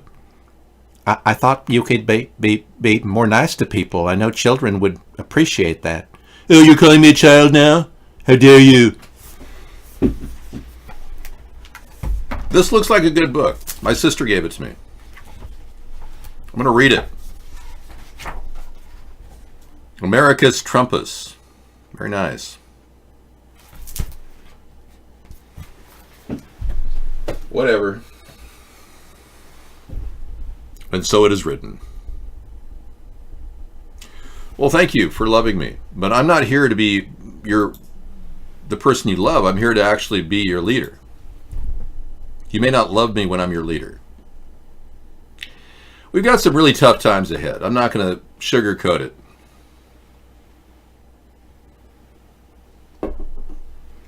How do you explain the groping incident on the bus?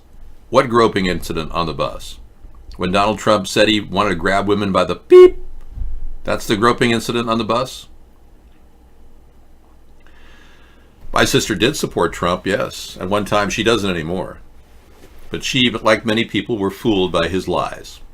When she found out that he was the 5G supporter, and she's very concerned about 5G, my sister is, she dropped interest in Trump. As soon as she found out Trump was pushing the 5G network, not only does he support it, he's pushing it. It may be good for business, it's not good for people.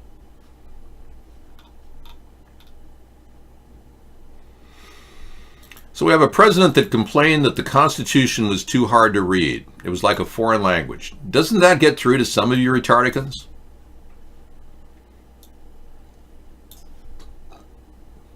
Trump complained that the Constitution is too hard to read. Wow. He's complaining about water faucets being too water conserving.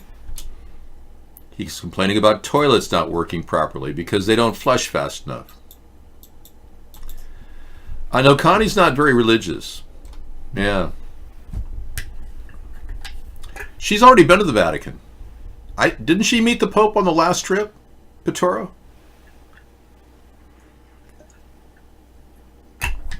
I've never stayed in a hotel where you pay by the hour. That's absurd.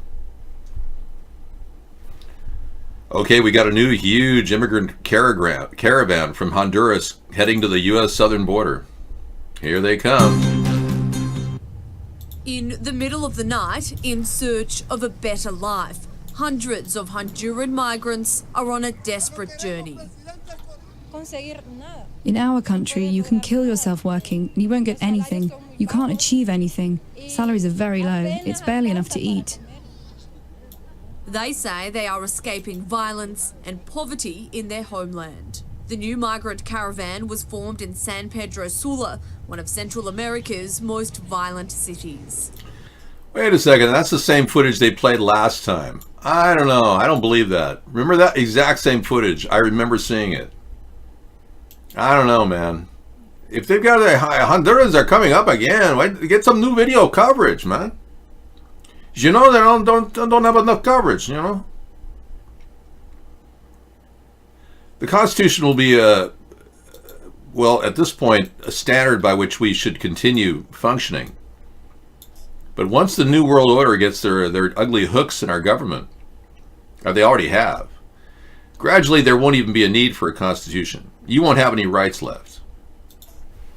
They don't even need to technically abide by the Constitution now, because technically the United States is a corporation running departments underneath it. When you elect your governors and your state representatives, you're electing everyone within that corporate department of, say, California, Oregon, Washington, Nevada, Iowa. Should I list all the states? Oh, I have a plan to help all the migrants when they get to the border. Unlike Trump's border fence, my 1,000-mile container fence, and I was the first person to talk about a fence in 2008, at least a 1,000-mile fence. I'm the guy who coined the term 1,000-mile fence. Pat Buchanan was talking about fences back when I was talking about fences. My father and I talked about them in 1992. But by the time we put the thing out there in 2008, 1,000-mile fence was snatched up in 2012, I think. 2014, Donald Trump announced he wanted to build a 1,000-mile wall. My idea. The number of miles measured, needed. The area that we're most vulnerable. And I took hours calculating the numbers and the weak areas in the fence that need to be protected. Anyway, we could easily provide a place for people to visit, induction centers where people can, at least put their name in and draw a number and say, yes, we will be seeing you on the asylum court gate, and we can easily turn our border patrol agents into actual judges.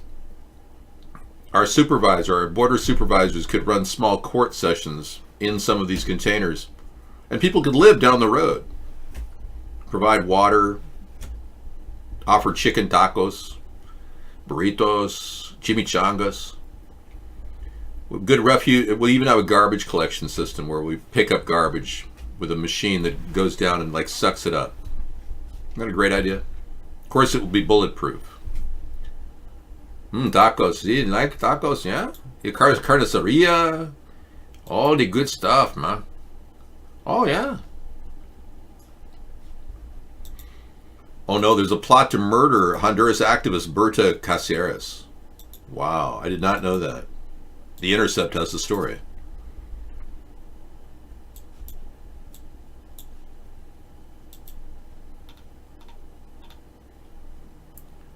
It has been more than 3 years since Berta Cáceres was murdered in her home in Honduras.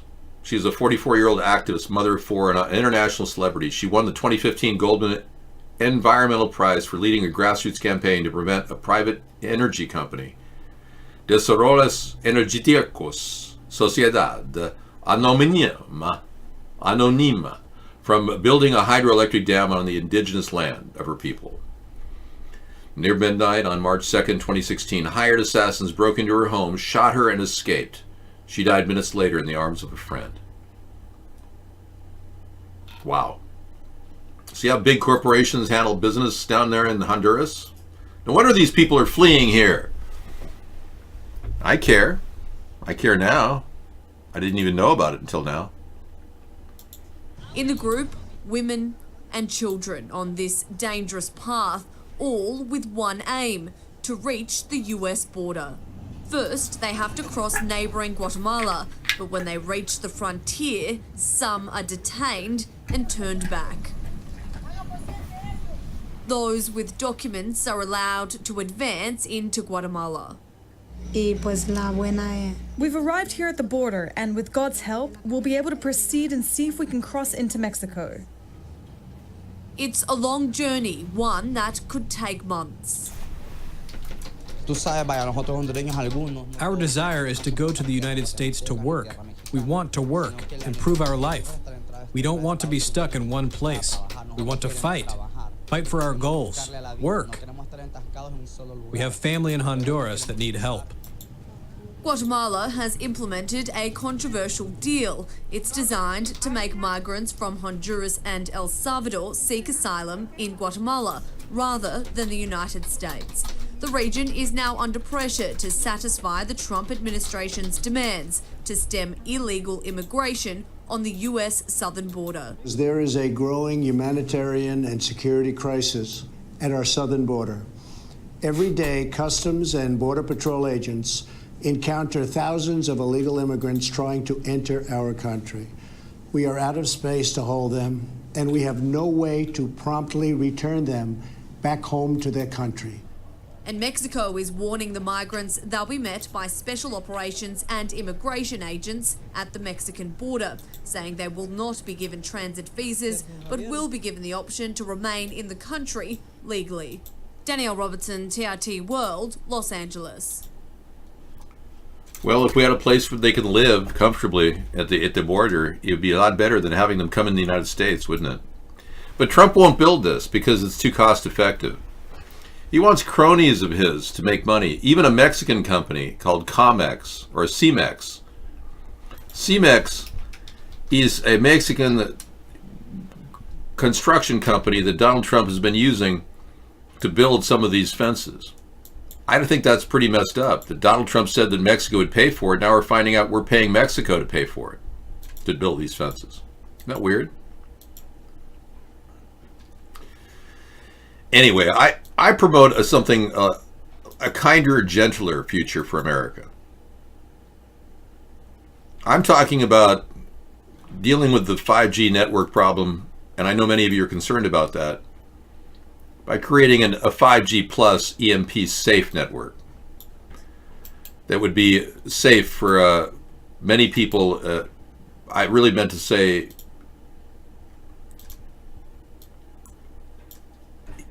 yeah, let's just make it a 5G plus safe network. It's a lot easier.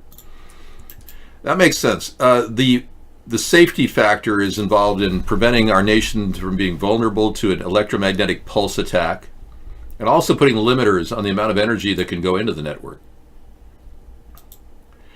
This would be a bold plan to prevent any type of alterations caused by artificial intelligence, if in fact it was trying to actually create a problem for humanity. Many people fear the 5G network because they believe that it could be way too powerful, weaponizable, and potentially a danger to humanity itself. The 5G plus safe plan will limit that and will give people the safety that they need and tell people the parameters by which they can be around the 5G poles. Right now, nobody has any clue. I know it's not placenta spray. It's actually 1 part fruit enzyme and from Dermaceuticals, Michelle Dermaceuticals, fruit enzyme. It's available. 1 part of that, 10 parts Fountain of Youth water.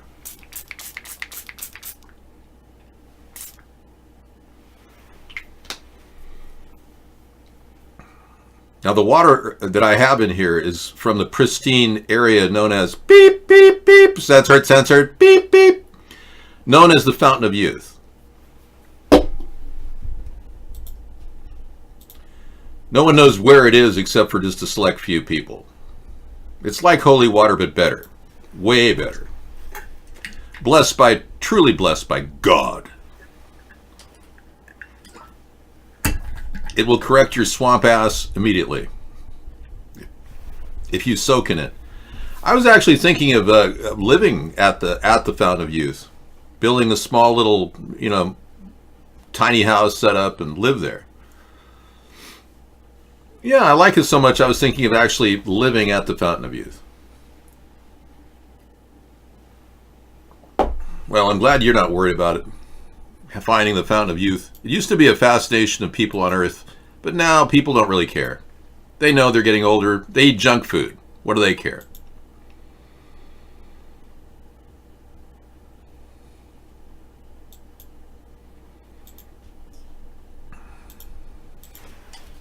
But isn't it great how news is condensing down to like one single thought? Oh.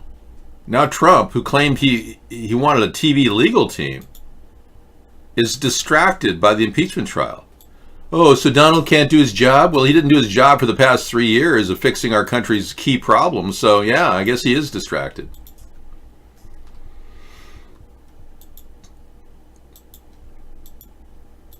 Yeah, Pittoro is here. Yeah, he's from Naples, really? I thought he was Japanese. Maybe he thinks he's turning Japanese. I really think so.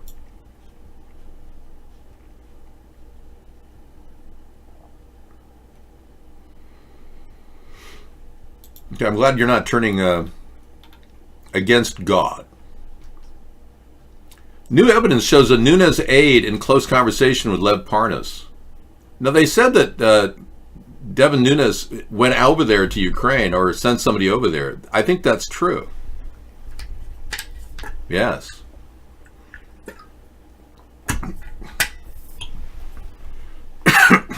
So, Pittoro, do you know Joe Pesci? Are you related to him? Biden demands an apology from Sanders over doctored video on Social Security. Well, let's see what this is. You think you're turning Japanese? You really think so? Wow. The Vermont Senator's campaign has sought to cast Sanders as an unflinching defender of the program, or contrasting his position with the former vice president's. Huh. Yeah, that's kind of lowball by Bernie to do that. Although I applaud Bernie's effort to call Elizabeth Warren a liar. She really is a liar.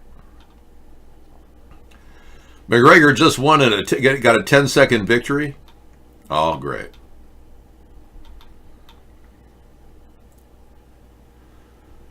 There's a doctor video misconstruing his record on Social Security. Biden, a Democratic rival, responded to a question from a woman who told him she received a call from a campaign questioning Biden's position on Social Security and Medicare.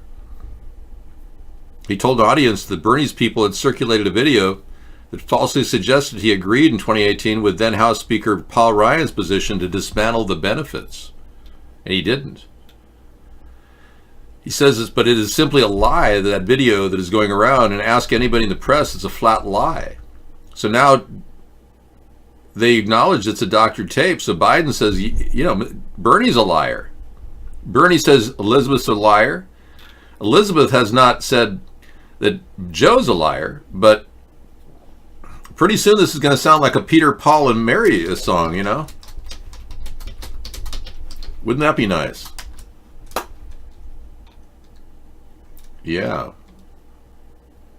Wonderful songs.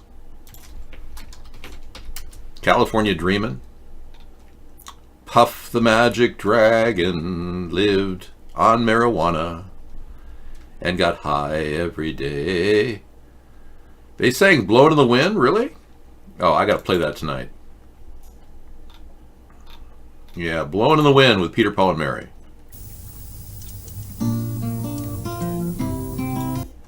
Cool.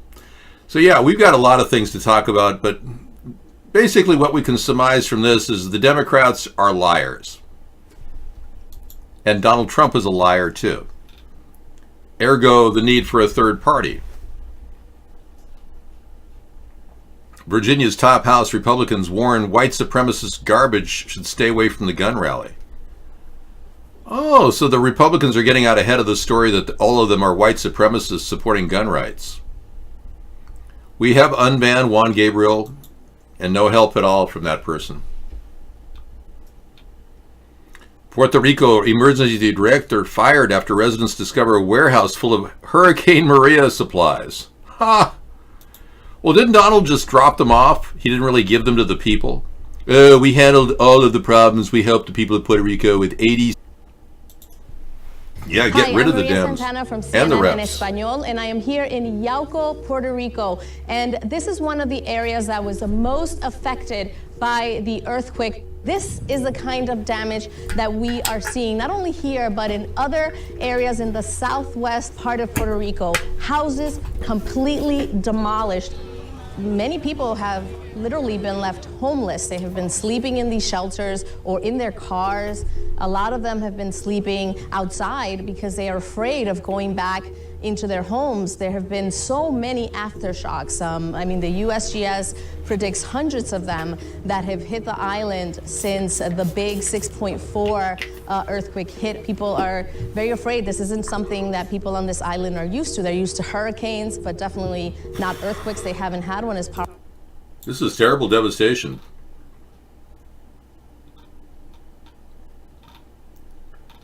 be nice if we saw the food supplies that he's talking about still loaded at the docks. He said about 600 pallets of water were distributed when Hurricane Dorian and Karen threatened Puerto Rico during a drought that affected the island, but nearly 80 of those pallets remain in the warehouse because they expired. They never got to their people. I don't know, expired water, come on. Give me a break. Why would we worry about expired water in plastic bottles? Give me a... Well, I can't say that. Tom Stossel actually, he trademarked that. You think brunettes are my weakness? And you want me to evaluate Selma Hayek and her beauty? Well, I mean, I am partial to brunettes, as you know. I believe she wears a push-up bra. In fact, it is a unique one. It could be the Elizabeth Arden collection. I'm not sure, but I'm not an expert on brassieres. She seems like a pretty. Is she Hispanic or? She's a pretty woman, no question about it. It's not a maiden form because they have more rounded edges. All right, moving on.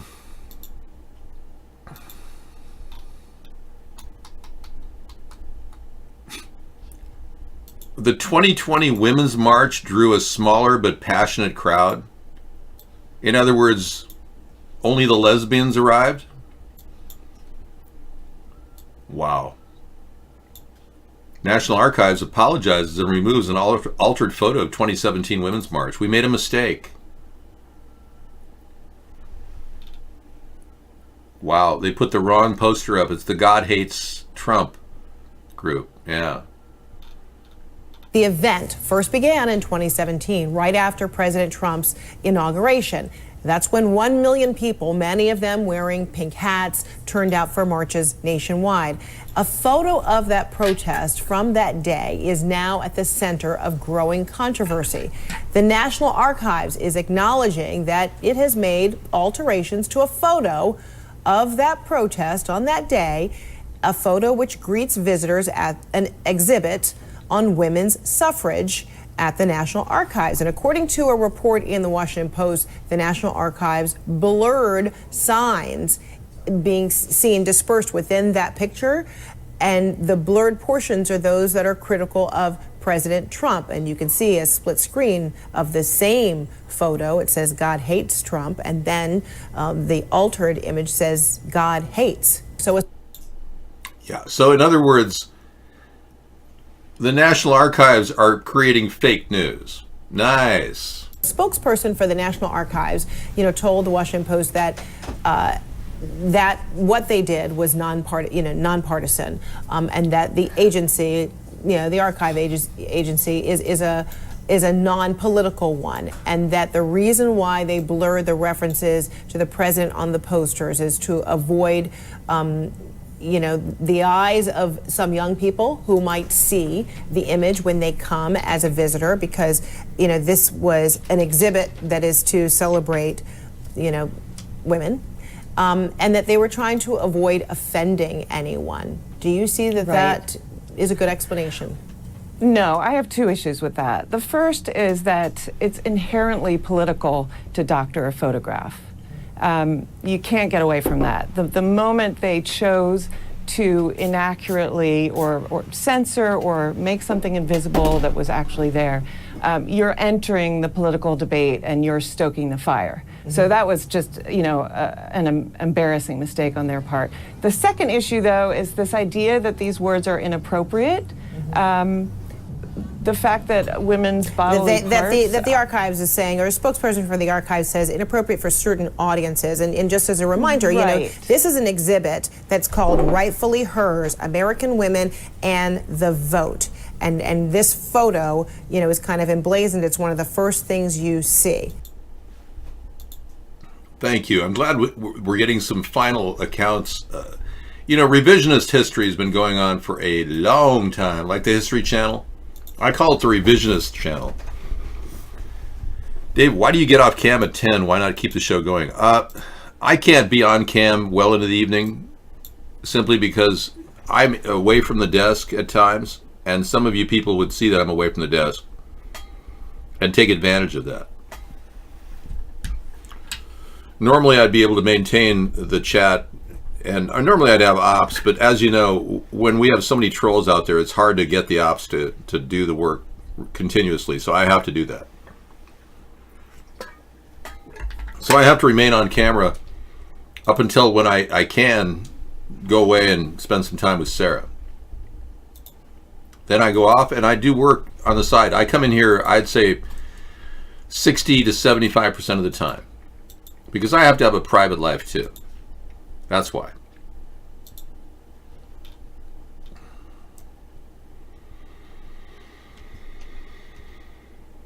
So the U.S. forces harmed by the Iranian missiles get treatment. Donald Trump has not retaliated and hit 52 known targets in Iran, which makes Donald Trump a known liar, because he said no, there were no casualties from the war or the attack by the Iranians. So, well, of course they want a longer show. I'm going to be offering a 24/7 show coming up next year after the election, assuming I'm not president. If I'm president, then I probably won't have the time to do that.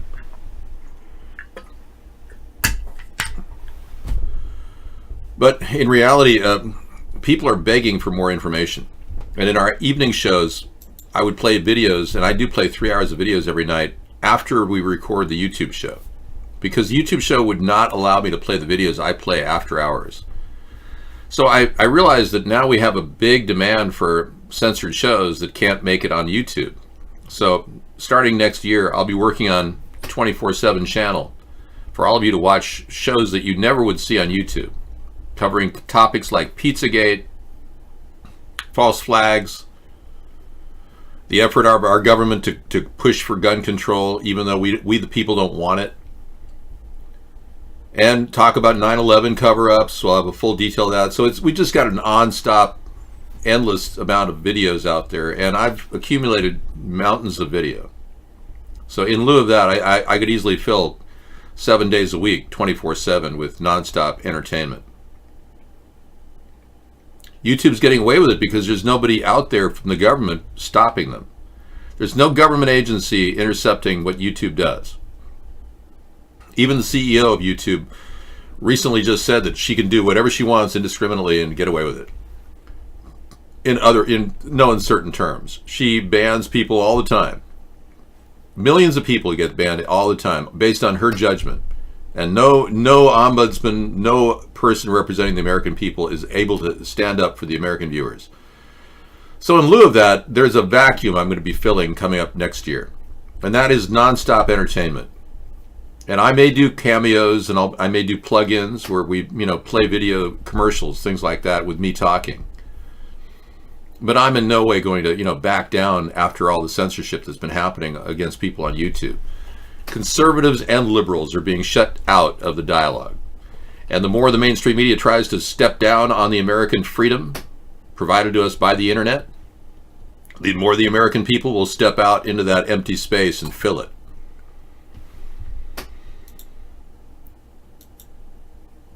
Yeah, I think that's an interesting question, Anita. That looks like a good video. Could seawater rice determine the future of food security? That's the best video you could have sent me. Thank you, man. That's great. Everyone knows we got plenty of seawater. 72% of the planet is covered with it. So if they can grow rice in seawater, even better. Looks like a really good video you got for us. Okay, I added it to our loop tonight. I'll put it in the environment too. Enviro.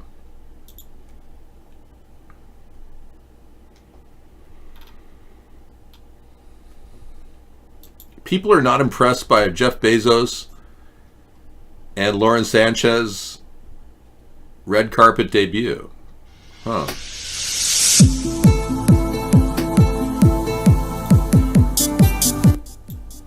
In 1 year since Jeff Bezos and the affair captured headlines.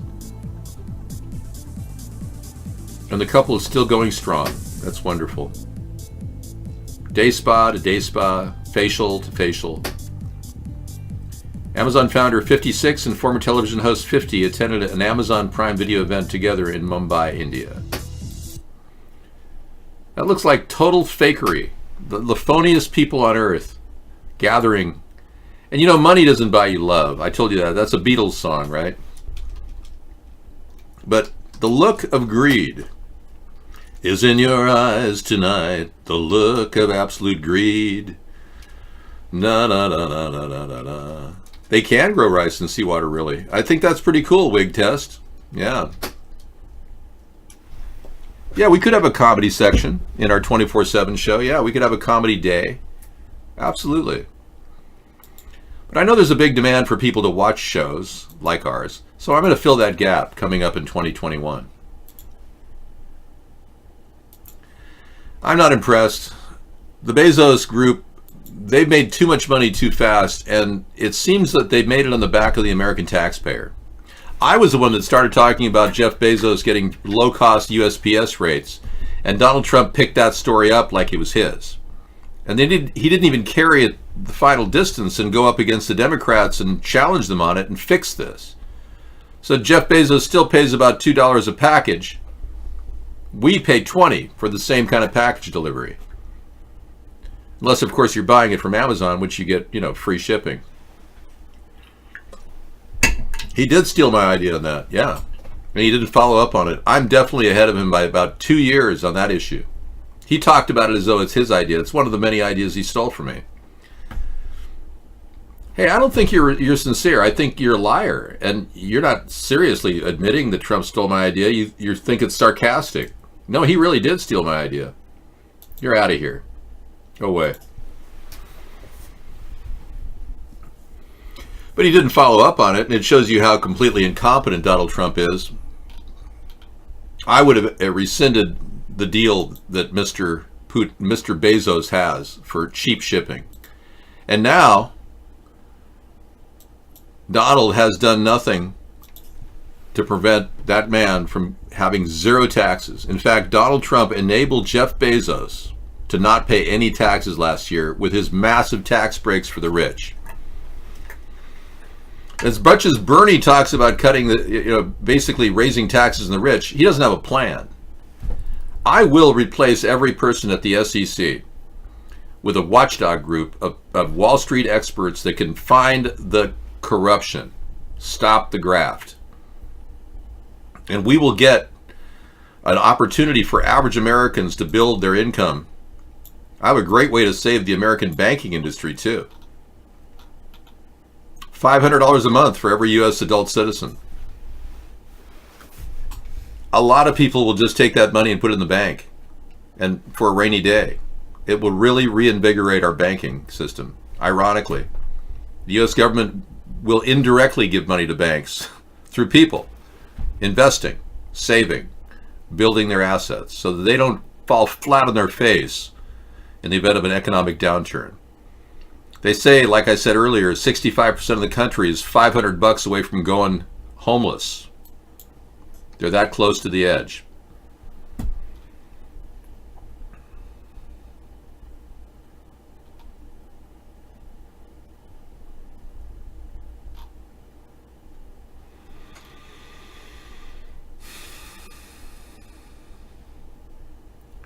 Well, Harry and Meghan are still on the track to eliminate their titles. Strange. I have a theory about this that may be rather shocking, but I think Meghan and Harry have had a talk, and Harry may have divulged that he's not actually Harry. It's possible. I don't know. There's a theory that Harry may have been replaced when he was 12 years old, when Princess Di died.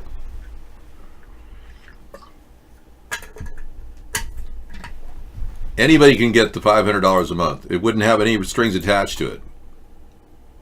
Anybody who's a U.S. citizen would get that money. It would invigorate our economy and help the retail sector immediately. Guaranteed. and eventually turn opportunity into growth. The $500 a month has a multiplier effect. It does. Whereas companies that get lots of money oftentimes invest in Dubai and China. You, the American citizens, could invest in your own future and spread the wealth around and have a multiplier effect on the economy. Anyway, there's a theory that Harry has been replaced over the years. Well, maybe he told Meghan that, and they said, well, why don't we just get away from this whole thing and we love each other. Yeah, they seem like a couple that love each other. I think Meghan learned that the royals may have replaced Harry. That's my conspiracy theory.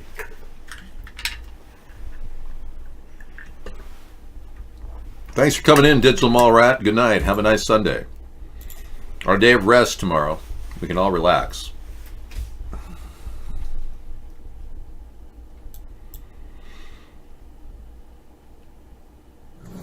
Mother? Whoa, we got a good video from Wiggs, Anthony. Crazy customers at fast food. This looks good. 12-minute video. Angry customers at fast food restaurants. Thank you. We needed something tonight. I'm saying Meghan learned that maybe there's not the story isn't accurate. Remember when Heather Mills found out something so horrible about Paul McCartney that she couldn't, and it wasn't infidelity. She felt betrayed, and it wasn't infidelity. That might be the same kind of reveal, like when Paul McCartney told her, "Hey, I'm just a man impersonating Paul McCartney." We don't know if that's what she heard because she won't reveal it. She had a $72 million settlement in the divorce with Paul McCartney, and she was protecting herself by not talking about it. What should a young person in their 20s do for savings? A 401k, invest regularly in the stock market. Both 401ks and stock markets are both vulnerable. Your money could go away, but you won't earn a lot any other way. But they're both at risk. So you may want to go with CDs. They're at least FDIC approved. Yeah, buy a CD, because certificate deposit. Let's see what a 10-year CD rate is right now.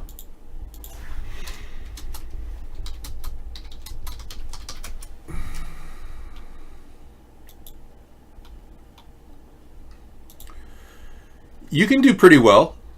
You get minimum deposit of like $2,500 at Discover Bank. You get 2.2%. Legacy Texas Bank, I don't know about that one, but Discover Bank looks pretty good. Anyway, 2.26 is the most you can get on a 10-year CD. That's not bad. It's not what they used to get. Back 15, 20 years ago, you get 10% on those CDs, sometimes even more.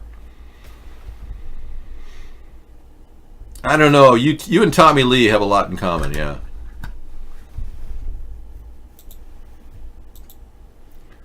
Really? I don't believe that that's a fake site. Hot Rails. That's racist in nature.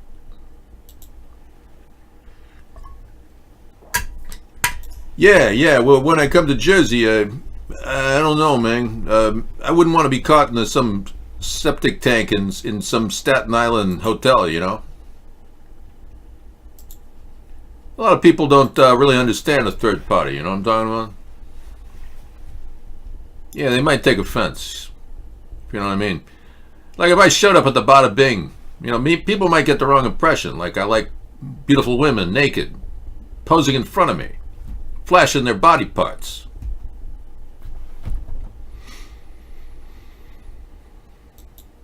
Meghan learned that the royals are reptilians. Are you sure? Really? I don't think so. I don't have a retirement fund. No, I never planned on my retirement. I don't anticipate retiring. I already retired. If I'm already retired, I can't retire. I'll check my schedule and get back to you. Tout sweet. No, I don't really care about my retirement. I own my own house and properties, so I'm not really concerned. If I was broke and had nothing, I'd be very concerned. But I'm okay. I'll somehow get through my next 150 years.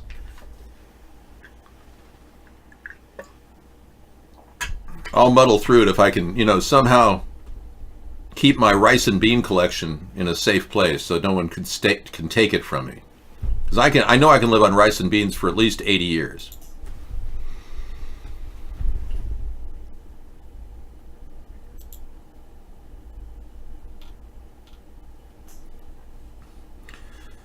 Prince Harry and his Los Angeles-born actress wife, Meghan Markle,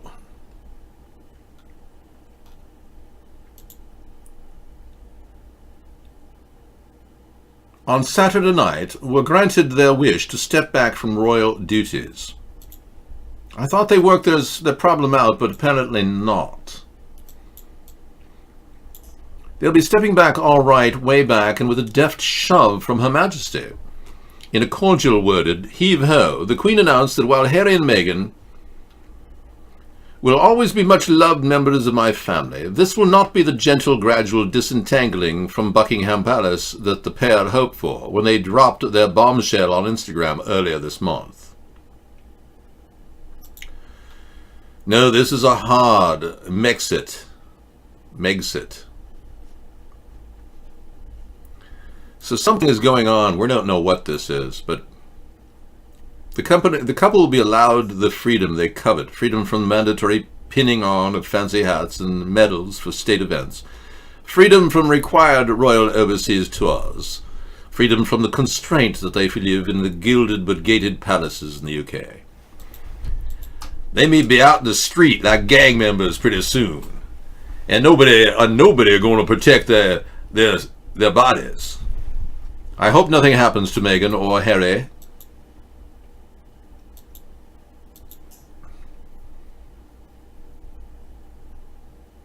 Oh, thank you. You'll go fund me at my daily existence if I ever am in dire straits. Thank you. So nice of you. Well, as you know, I haven't received 1 cent from the 11-year run, and people have made millions trying to stop me, so if you believe that. All right. Oh my gosh, we're almost at the end of the show. 3 more minutes, and we're done. We move on to the 3-hour video segment, going till 1 in the morning, where we will play you videos that have come into the show tonight and previously. In no way do I think that it's beneficial for our country to ignore plastic waste problems around the world like the Democrats, Republicans are doing. And I don't have a plan to tax you all for waste that the industrialists have caused. Yeah, maybe you had a few plastic bags you threw away last night and the day before, and yeah, we're all part of that problem. But we have to get a bigger solution than taxation. And cap and trade is not the way to go. No, I played that during the pre-show, Hot Rails. You must have missed it. But these ideas are very much a big part of the future, and getting rid of plastic waste is a big part of what I support. I'm not going to sit back and watch it happen in my lifetime. One of the reasons why I don't have kids is I don't trust the environment they're growing up in. I know many of you are brave and have children. I congratulate you on your efforts, but we need to do something to clean up the environment for your kids and your kids' kids. And it's getting bad. It's not getting any better by us doing nothing. But can we do big things real fast with tax dollars? No. We have to start small, but we have to start doing it now by limiting what we can buy and what we can put in the garbage can. Okay, Conor McGregor won again. Good for you. We like seeing people beat each other up. Trump forever. There you go. Conor McGregor won, according to this guy. Okay, so we'll see how the effects of Lev Parnas affects Donald Trump's trial this week. Starting Monday, we'll be looking at the trial and the beginnings of what will be the start of the trial, hopefully. And we'll see how quick the senator can decide that this guy's testimony is irrelevant when all he did was confirm what everyone knows, that Donald Trump wanted a quid pro quo about dirt on Joe Biden. Yet you Republicans refuse to admit it. Amazing.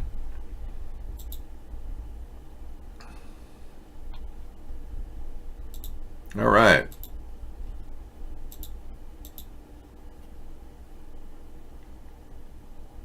I think we're done. Whew, that was a lot of work. I didn't think that we could pull it off tonight. It seems like news is condensing down, but the subject matter is just getting more and more obvious that the government's not doing a damn thing to correct their ways. It becomes more and more obvious that they think they're above us all, and they don't have to tell us anything. I don't have to tell you. I'm not going to tell you. I'm not going to tell you. Just wait. Donald Trump rants and raves. Donald Trump. So, because of that, we've got a president who's following the leader and being part of a very dangerous deep state. Despite the belief that Donald Trump is stopping the deep state, he is owned by the deep state. That's right. And his Russian involvement has been well noted. Russian hacking of the election. So in no way are we going to let this get off with scot-free. Donald Trump hasn't prosecuted anybody in the deep state. So don't tell me he's stopping the deep state. That's just BS. They own him. And they'll continue to own him just like they owned Obama. Here he is seen with his transgender lover, Michael. That's right, Michael turned into Michelle.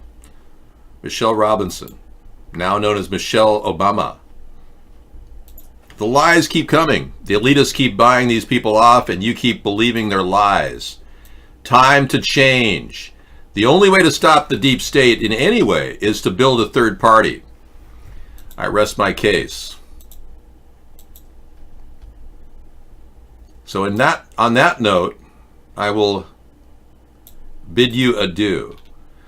I'm Mr. Wright signing off. Take care. We'll be back on Monday. Enjoy tomorrow, the day of rest.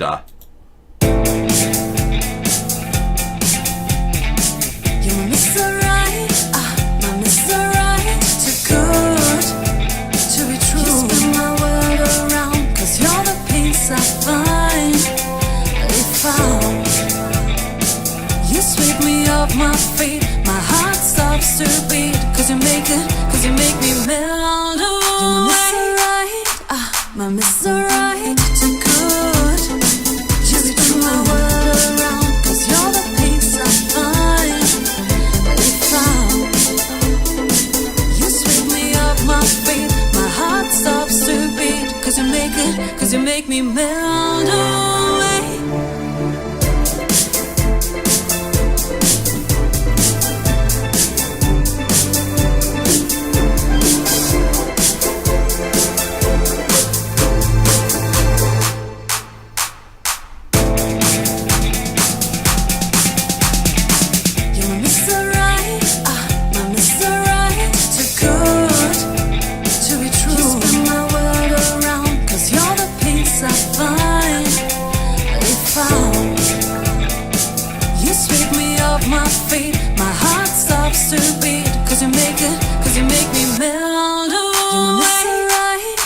My Mr. Right, too good to be true.